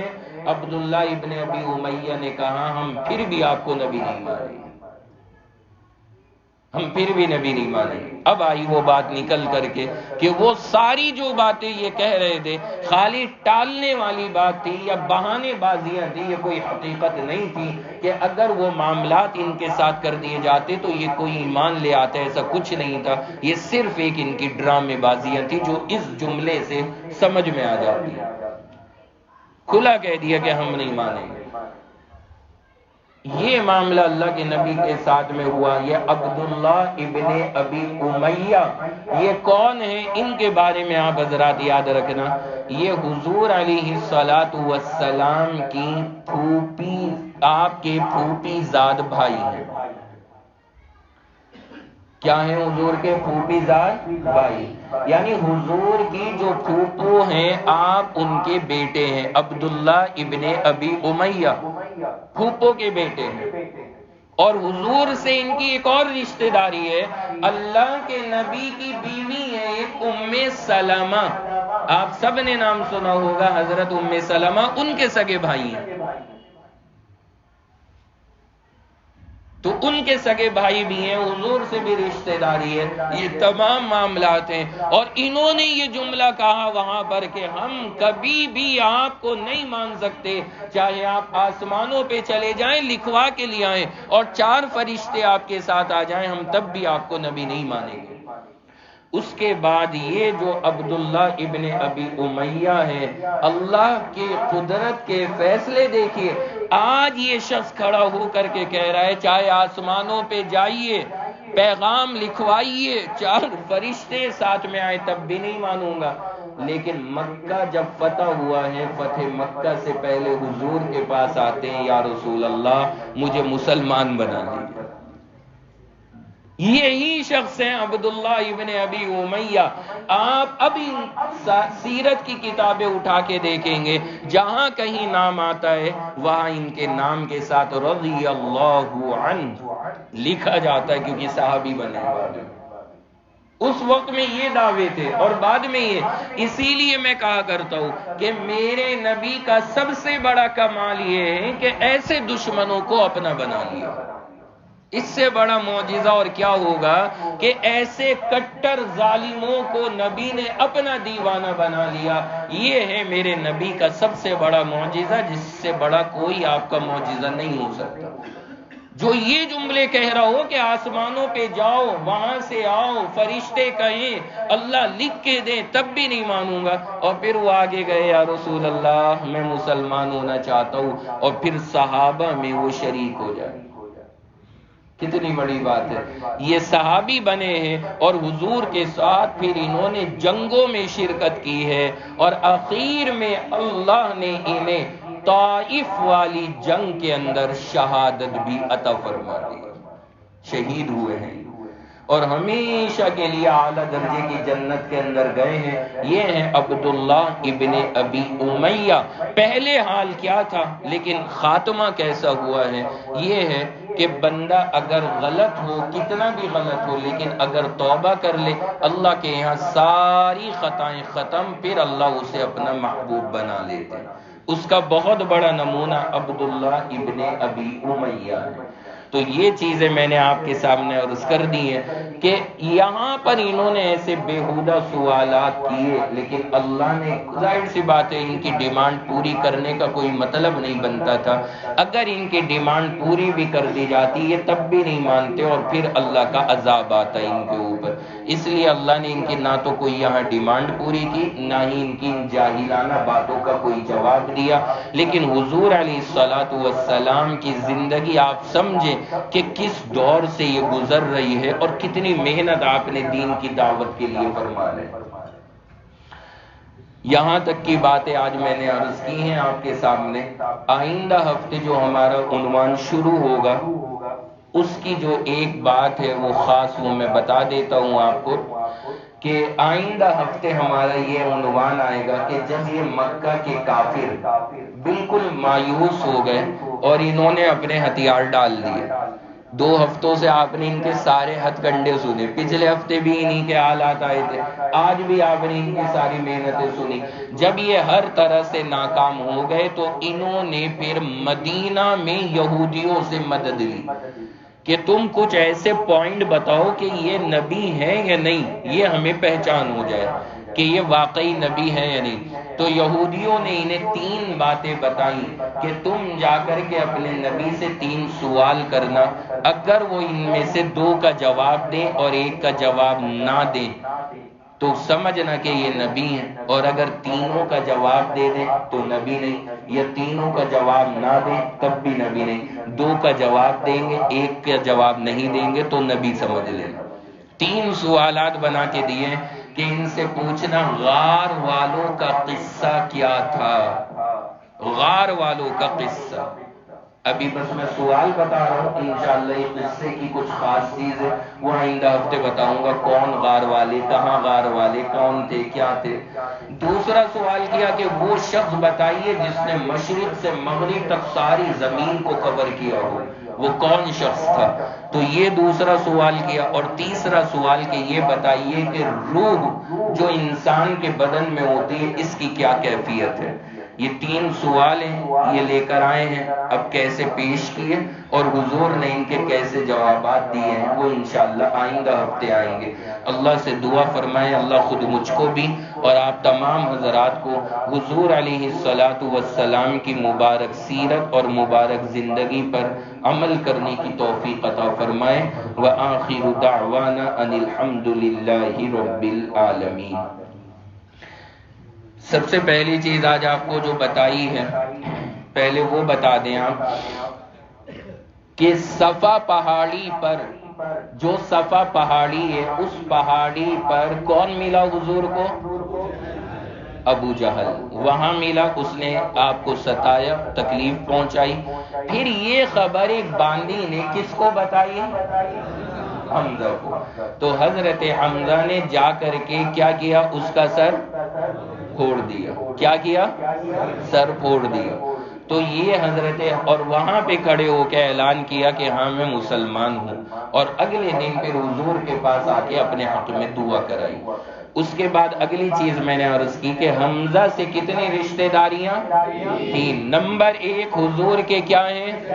نمبر 2 حضور کے رضاعی بھائی، اور نمبر 3 حضور علیہ السلام سے ماں کی طرف سے بھی رشتہ ہے، کیا کہلائیں گے ایک حساب سے؟ خالزاد۔ اس کے بعد میں نے عرض کیا آپ کے سامنے کہ حضور سے پہلے ان کی ولادت ہوئی ہے، اور کتنے سال پہلے؟ 2 سال پہلے پیدا ہوئے تھے۔ پھر عرض کیا آپ کے سامنے کہ جب یہ مایوس ہو گئے تو عتبہ کو بھیجا، وہ آیا اور اس نے 3 آپشن رکھے کہ اگر آپ کو کیا چاہیے ہیں؟ پیسے۔ کیا چاہیے؟ پیسے۔ تو بتائیے کتنے چاہیے، ابھی ٹرانسفر کراتے۔ دوسرا رکھا کہ کسی سے کیا کرنا ہے آپ کو؟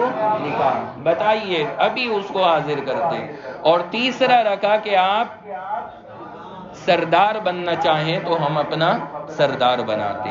حضور نے اس کی تو سننا دور کی بات، آپ نے اپنی دعوت دے دی کہ تم کیا ہو جاؤ؟ مسلمان، اور پھر آپ نے قرآن سنا دیا۔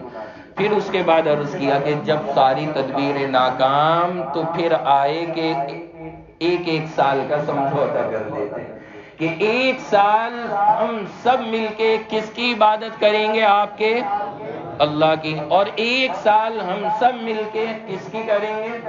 جھوٹے معبودوں کی، بتوں کی۔ ظاہر سی بات ہے اس کے جواب میں اللہ نے کیا اتارا؟ پڑھیے پہلی آیت، قُلْ يَا أَيُّهَا الْكَافِرُونَ، یہ اس کے جواب میں اللہ نے آسمان سے اتاری۔ اور پھر آخر میں نے بتایا کہ انہوں نے کیسی جہالت برے کہ پہاڑوں کو ہٹا دیجئے، نہریں بہا دیجئے، باغ سونے کے بنا دیجئے، یہ بیہودہ چیزیں ذکر کی ہیں جن کا کوئی مطلب نہیں بنتا تھا۔ بہرحال یہ ہے حضور علیہ السلام کی زندگی مبارکہ۔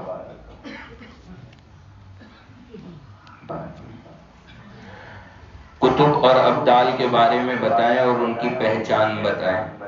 بھائی دیکھیں، کتب اور ابدال، یہ ٹاپک تو ہے ذرا لمبا، لیکن بس اتنا بتا دیتا ہوں کہ بزرگوں کی بزرگی کے کچھ مقام ہیں، کتب ہونا، ابدال ہونا، یہ بزرگوں کی بزرگی کے کچھ مقام ہوتے ہیں. بندے کو نہ تو کتب بننے کا ٹارگٹ رکھنا چاہیے نہ ابدال بننے کا، چکر میں کسی کے نہیں پڑنا چاہیے. آپ کو تو کیا کرنا چاہیے؟ فرض اور واجب پورے کرنے چاہیے اور گناہ سے بچنا چاہیے. اب اللہ جو بنا دے وہ اللہ کی مرضی. ہماری ذمہ داری ہے مسلمان بننا. کتب ابدال بننا کوئی لازم اور ضروری نہیں ہے ہمارے لیے. اللہ کے لیے وہ خاص درجات ہیں جو اللہ اپنے کسی خاص بندے کو عطا کرتے ہیں، وہ اللہ کی مرضی ہے. ہمارا ٹارگٹ اللہ کی عبادت ہونی چاہیے. کچھ لوگ ان چکروں میں زیادہ پڑے رہتے ہیں کہ کتب کون ہے، کہاں ملیں گے، کس سے ملوں، میں کب بنوں گا، کتنی عبادت کر کے بنوں گا. یہ سب الگ چیز ہے. ہمارا کام جو ہے ہم اپنا کریں، یہ سب اللہ کے کام ہے.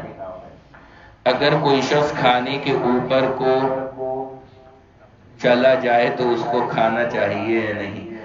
یہ جو لکھا ہے اس کے اندر، یہ وہاں حسین بستی میں بھی آیا تھا سوال میرے پاس، اس میں لفظ لکھا تھا ٹپ جانا چاہیے. ٹپ جانا، کھانے کے اوپر سے ٹپ جائے. تو مجھے سمجھ میں نہیں آیا تھا. وہاں میں نے لوگوں سے پوچھا تھا کہ اس کا کیا مطلب، تو بتا کود کے چلے جانا کھانے پہ. تو اگر کوئی کھانے پہ سے کود کے جاتا ہے تو کھانا جو ہے وہ تو صحیح رہے گا، کھانا آپ کھا سکتے ہیں. البتہ یہ کھانے کی بےادبی کہلائے گی، بہت سخت بےادبی ہے. کھانا بڑی عزت کی چیز ہے، ہم اس کے اوپر سے کود کے جائیں یہ بےادبی ہے. لیکن بہرحال اس کو پھینکنا پھر یہ اور بڑی بےادبی ہے. اسے کھانا چاہیے، استعمال کرنا چاہیے، پھینکنے کا کوئی حکم نہیں ہے. آج کل کے مسلم لیڈر ایسے ہیں جو کہ پوجا بھی کرتے ہیں. کافروں کو خوش کرنے کے لیے یہ عمل کرنا کیسا ہے؟ اگر کوئی مسلمان ہے اور وہ کافروں کو خوش کرنے کے لیے مورتی کی پوجا کرے گا وہ کافر کہلائے گا، یقیناً کافر ہو جائے گا. اگر کوئی کافروں کو خوش کرنے کے لیے مورتی کو پوج رہا ہے وہ بندہ کافر کہلائے گا. اس کے بعد پھر وہ توبہ کرے، اللہ سے رجوع کرے، اسلام میں داخل ہو. اس کا اسے اہتمام کرنا پڑے گا، کیونکہ مورتی پوجا کہیں سے کہیں تک اسلام میں قابل معاف نہیں ہے، اور خاص طور سے کافروں کو خوش کرنے کے لیے. یہ تو سب سے بڑا دھوکہ ہے. قرآن کہتا ہے کہ کافر آپ سے کبھی خوش نہیں ہوں گے. کافر جب ہی خوش ہوں گے جب آپ بھی کافر بن جاؤ گے، وہ جب ہی خوش ہوں گے. یہ سوچنا کہ ہم یہ کر لیں ہم یہ کر لیں وہ خوش ہو جائیں گے ہم سے، کبھی نہیں کوئی خوش ہونے والا. قرآن کہتا ہے کہ یہ سب جب خوش ہوں گے جب آپ ان کے مذہب میں داخل ہو جاؤ گے. تو اس لیے یہ سب چیزیں کرنی بیکار ہیں. بندہ اپنے عقیدے کے اوپر محنت کرے. اگر کوئی شخص ناپاک ہو تو وہ ناپاکی کی حالت میں استغفار یا کلمہ پڑھ سکتا ہے یا نہیں؟ ناپاکی کی حالت میں استغفار اور کلمہ پڑھنا بالکل جائز ہے، پڑھ سکتے ہیں. اگر کوئی بندہ ناپاک ہے وہ کلمہ پڑھنا چاہ رہا ہے یا استغفار پڑھنا چاہ رہا ہے تو پڑھ سکتا ہے. صرف دو کام نہیں کرنے، نمبر 1 نماز، نمبر 2 قرآن. نماز اور قرآن نہیں کرنا، اس کے علاوہ جو دعائیں وغیرہ ہیں وہ ہم پڑھ سکتے ہیں، ذکر کر سکتے ہیں، سبحان اللہ، الحمدللہ، اللہ اکبر، استغفار، درود پاک، کلمہ، یہ سب چیزیں پڑھ سکتے ہیں، کوئی حرج نہیں. رات کو شیشہ ڈھک کر سونا چاہیے یا نہیں؟ لوگوں کے ذہن میں کیا ہے کہ یہ جو بیڈ روم کے اندر سائڈ میں شیشہ ہوتا ہے کہیں کہیں ڈریسنگ ٹیبل کا، کہ اسے رات میں ڈھک دینا چاہیے. تو آپ تو اسے چاہے 24 گھنٹے ڈھک دو تو اب بھی کوئی حرج کی بات نہیں ہے. باقی یہ سمجھنا کہ رات میں ڈھکنے کا کوئی حکم ہے، ایسا بالکل غلط ہے. اس کا کوئی اہتمام نہیں ہے، نہ ہی شریعت میں اس کی کوئی تاکید ہے. اور اسے شرعی حکم سمجھ کے کرنا یا اس میں کچھ اچھا یا برا سوچنا کہ اگر نہیں کریں گے تو یہ ہوگا، یہ سب چیزیں بالکل غلط ہیں. اسلام میں ایسی کسی چیز کا کوئی ذکر نہیں ہے، اس لیے ایسے عملوں میں نہ پڑا کریں. نیت باندھنے کا صحیح طریقہ کیا ہے؟ نیت باندھنے کا صحیح طریقہ آپ کو بتایا جا چکا ہے کہ آپ اللہ اکبر جب کہیں تو یہ آپ کے انگوٹھے کان کی لو کے سامنے ہونے چاہیے، لگنے ضروری نہیں ہیں، سامنے ہوں اس کے بعد. اور یہ ہتھیلیاں بالکل قبلے کی طرف رہیں، انگلیاں بالکل سیدھی رہیں، مڑی ہوئی نہ رہیں. اور اس کے بعد نیچے جب ہاتھ رکھیں تو نیچے ہاتھ رکھنے کے اندر آپ کی جو ناف ہے جسے آپ سونڈی بولتے ہیں وہ اوپر ہونی چاہیے اور ہاتھ نیچے ہونے چاہیے اس کے. تو یہ طریقہ ہے. اور عورتوں کے لیے ہے کہ وہ اپنی ناف کے اوپر یعنی سینے کے قریب ہاتھ رکھیں. عورتوں کے لیے اوپر اور مردوں کے لیے ناف کے نیچے رکھنے کا حکم ہے. جب امام سمیع اللہ لمن حمیدہ کہے تو ہم کو سمیع اللہ لمن حمیدہ بھی کہنا ہے یا صرف ربنا لک الحمد؟ صرف ربنا لک الحمد. آپ کو دونوں نہیں کہنے. ایک کام امام نے کر دیا، ایک کام آپ کر لیں. 3 یا 4 جمعے چھوڑنے سے مسلمان ایمان میں رہتا ہے یا نہیں، اس کے بارے میں ذرا سمجھ لینا. ہمارے معاشرے میں لوگوں نے یہ مشہور کر رکھا ہے کہ اگر کوئی لگاتار 3 جمعہ چھوڑ دے تو وہ کافر ہو جائے گا، اسلام سے نکل جائے گا. ایسا کوئی مسئلہ دین میں نہیں ہے. کیا ہے حدیث کے اندر؟ اب ذرا حدیث سنیں. اللہ کے نبی کی 2 روایتیں ہیں.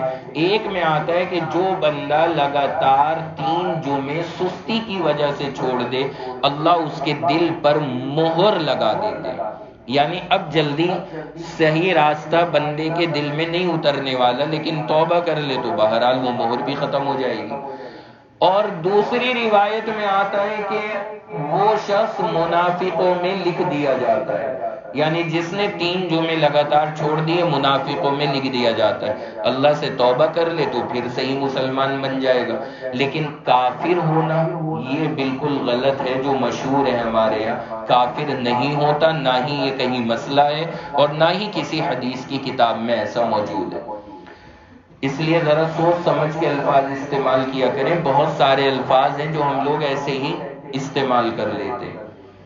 کچھ خواتین باتیں، یہ تو آ چکا ہے نیچے. جو عورتیں گھر پر قرآن شریف بچوں کو پڑھاتی ہیں اور ان کا خود کا ٹھیک نہیں ہے، اس کا کیا حکم ہے؟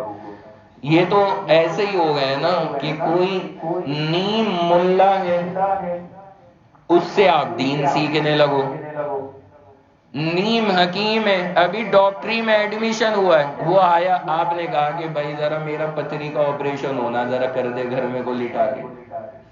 ابھی وہ پڑھ ہی رہا ہے، آپ نے اس سے آپریشن کرانا شروع کر دی. پہلے جو بندہ کام کرنا ہے نا تو پہلے اسے آنا چاہیے. نہیں آئے گا تو وہ خود بھی گیا، آپ بھی گئے. وہ مثل مشہور ہے نا، ہم تو ڈوبے ہیں صنم تمہیں بھی لے ڈوبے.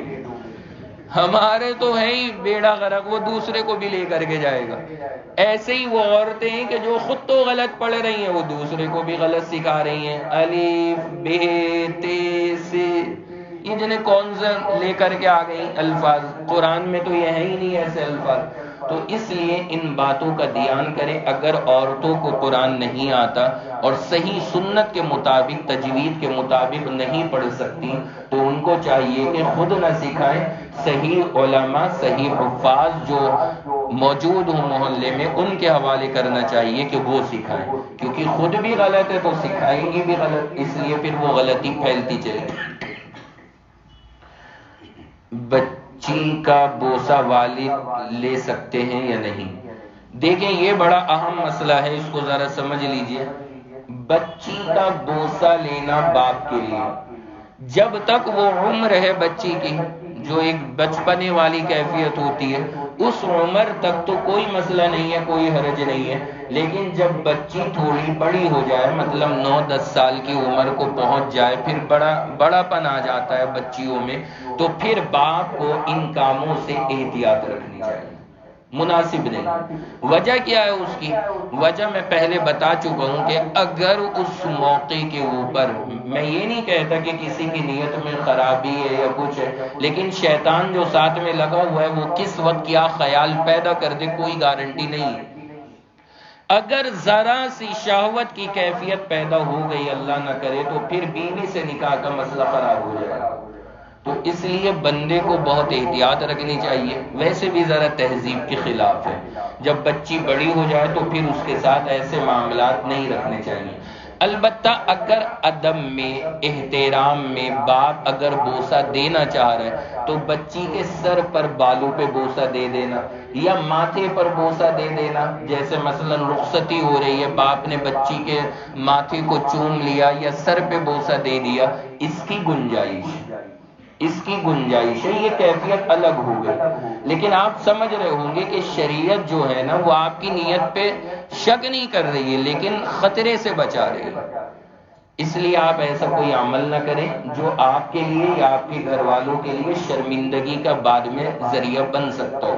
احتیاط رکھیں، وہ اچھی بات ہے، بندے کو چاہیے کہ احتیاط رکھا کرے، البتہ جو تھوڑی سی گنجائش ہے وہ میں نے بتا دی ہے، وہ بندہ اگر ادب میں اور اس کے احترام میں اور تعلق میں بوسہ لے رہا ہے تو بال پر، سر پر، جیسے ادب میں بڑے چومتے ہیں، وہ اس میں شرم حرج نہیں ہے، وہ بھی جب ہے جب پوری طرح سے بندہ مطمئن ہو۔ اگر خطرے کا موقع ہو تو پھر اس سے بھی احتیاط رکھنی چاہیے۔ بسم اللہ الرحمن الرحیم۔ اچھا، مسئلہ پوچھنے سے پہلے بسم اللہ لکھیے اور آگے لکھا ہے ووٹ کسے دیں، ایمان والے کو یا غیر ایمان والوں کو؟ بھائی مفتی صاحب جو ہیں آپ کو دین سکھانے کے لیے بیٹھے ہیں، ہم آپ کو سیاست سکھانے کے لیے نہیں آئے ہیں، کیونکہ اللہ کا فضل ہے آپ سیاست میں بہت آگے ہو، میرے سے بہت آگے ہو، ہم مشورہ کر لیں گے کہ کس کا ہونا چاہیے، کیا ہونا چاہیے، اس لیے بندہ ہمیں ان چیزوں میں انوالو نہ کرے۔ یہاں میں ایک بات کی وضاحت کر دوں کہ کچھ لوگ یہ کہتے ہیں کہ علماء کو چاہیے کہ وہ الیکشن سے پہلے یہ بتا دیا کریں کہ بھائی کسے ووٹ دے گا، تو سب مل کے پھر ایک کو ووٹ دیں گے۔ مدرسوں سے اعلان جاری ہو جانا چاہیے کہ بھائی اسے ووٹ دینا ہے، تو پھر سب مسلمان ایک جگہ جمع ہو جائیں گے۔ اس پر میں دو باتیں بتاتا ہوں۔ پہلی چیز تو یہ ہے کہ اگر کوئی عالم کہہ بھی دے یا کوئی مدرسہ کہہ بھی دے تب بھی آپ یہ سوچ رہے ہیں کہ 100% لوگ کر لیں گے، ایسا نہیں ہو سکتا، کیونکہ ماشاءاللہ بہت سارے ابھی پہلے سے ایسے جو کہتے ہیں کہ ان مولویوں کو کیا پتا، ہم تو خود بہت سمجھدار ہیں، تو اب بھی لوگ ایسے ہیں، تو ایسا تو سوچنا غلط ہے کہ 100% لوگ ان کے کہنے سے کہیں پہ جمع ہو جائیں گے۔ ہاں یہ الگ بات ہے کہ اکثریت ہو سکتی ہے لیکن 100% تو نہیں آنے۔ دوسری وجہ جو علماء اور مدارس ان معاملات میں حکمتاً عمل دخل نہیں کرتے وہ یہ کہ حکومتیں آتی اور جاتی رہتی ہیں۔ اگر کسی ایک حکومت کا سپورٹ کیا جائے گا تو ظاہر سی بات ہے، آپ خود سمجھتے کہ پھر اگر اپوزیشن حکومت کے اندر آ گیا تو کیا وہ مدرسوں کو پھر چلنے دے گا؟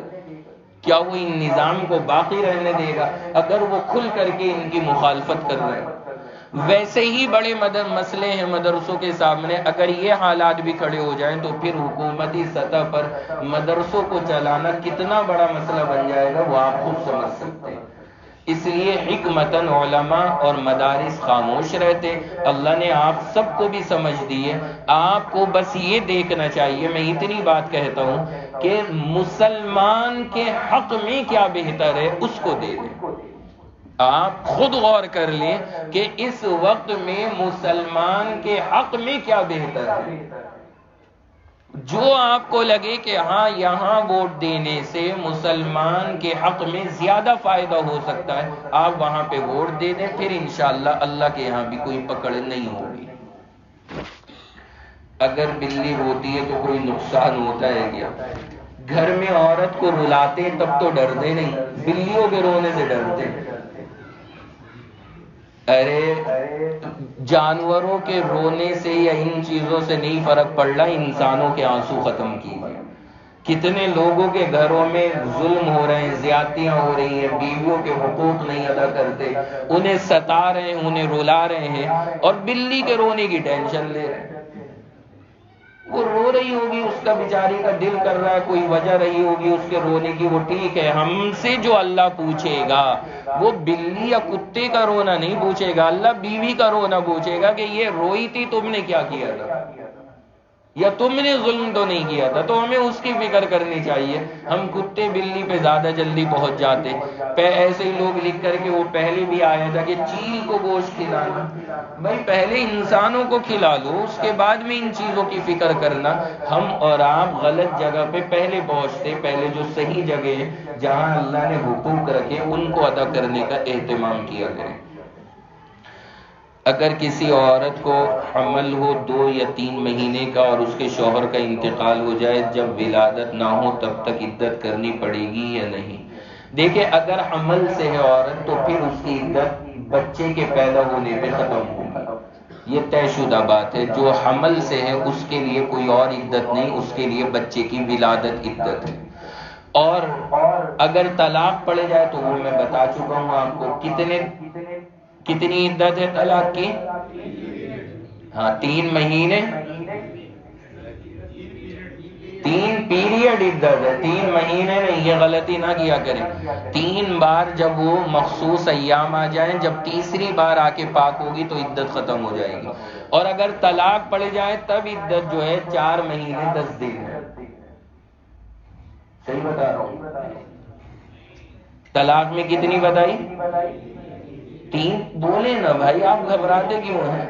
3 پیریڈ تک عدت ہے، اور موت ہو جائے تب 4 مہینے 10 دن ہے۔ اگر کسی کا انتقال ہو جائے، شوہر مر جائے، تب 4 مہینے 10 دن ہے، یعنی 130 دن عدت ہوگی۔ تو یہ تمام چیزوں کا الگ الگ مسئلہ ہے۔ اگر عورت حمل سے تو بچے کی ولادت پہ عدت ختم۔ اگر عورت کو طلاق پڑی ہے تو پھر ایسی صورت میں 3 پیریڈ تک عدت ہوگی، اور اس کے بعد اگر شوہر کا انتقال ہوا ہے تو 4 مہینے 10 دن یعنی 130 دن کل ملا کر کے عدت کرنی پڑے گی۔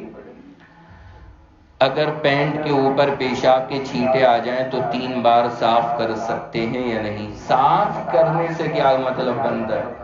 دھونا ہے بھائی۔ ہمارے یہاں کیا کرتے، چھینٹے آ گئے نا جیسے یہاں پر، تو ہاتھ گیلا کر کے 1، پھر گیلا کیا 2، پھر گیلا کیا 3، ایسے نہیں۔ اس کو نا کپڑے کو اکٹھا کریے اور سارے کپڑے کو اکٹھا کر کے ایسے جمع کیجیے اور ٹنکی کے نیچے کر کے اسے دھوئیے۔ 1 بار دھو کے نچوڑ دیا، اب 1 ہوگا، دوبارہ دھو کے پھر نچوڑا 2، تیسری بار دھویا پھر نچوڑا 3، تب پاک ہوگا۔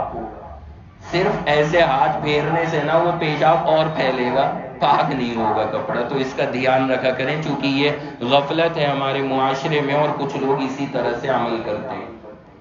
فوٹو کھنچوانا کیسا ہے؟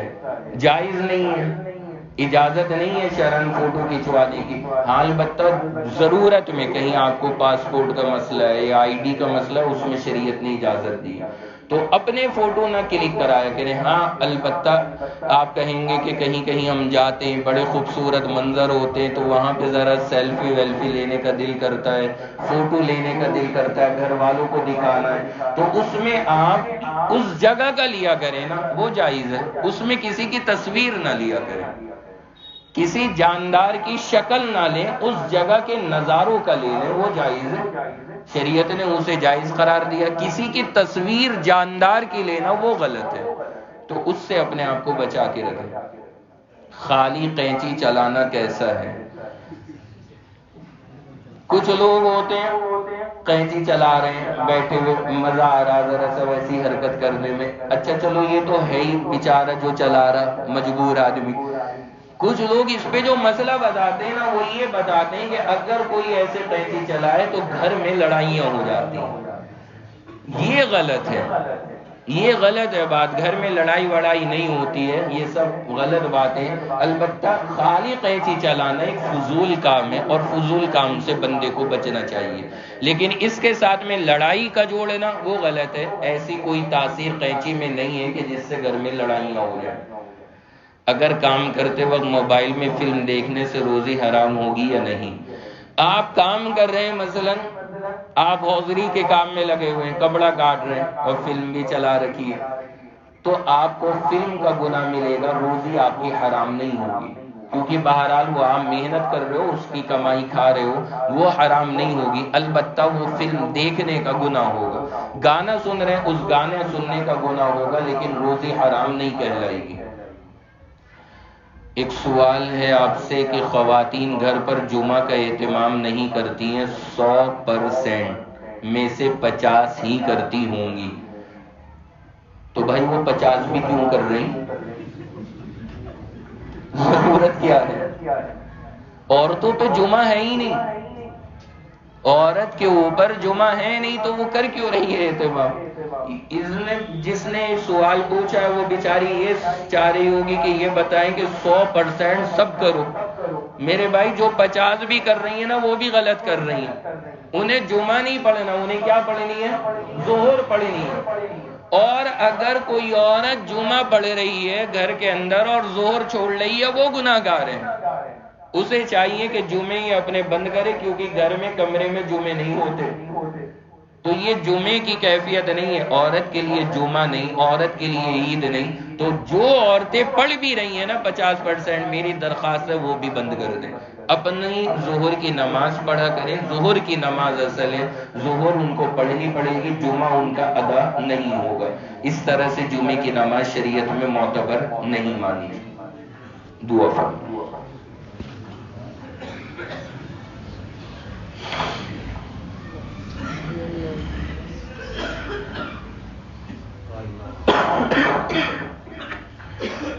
الحمد للہ رب العالمین الرحمن الرحیم والصلاة والسلام علی سید الانبیاء والمرسلین محمد وعلی آلہ واصحابہ اجمعین۔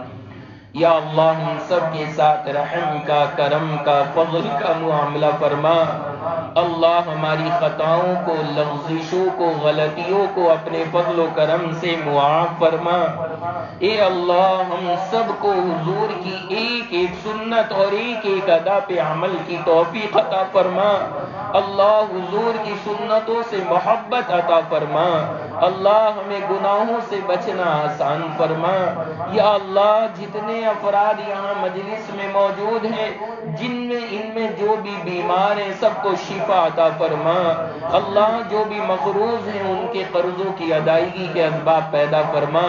یا اللہ جو بھی ہمارے رشتہ دار، تعلق والے، ملنے والے بیمار ہیں سب کو شفا کاملہ عطا فرما۔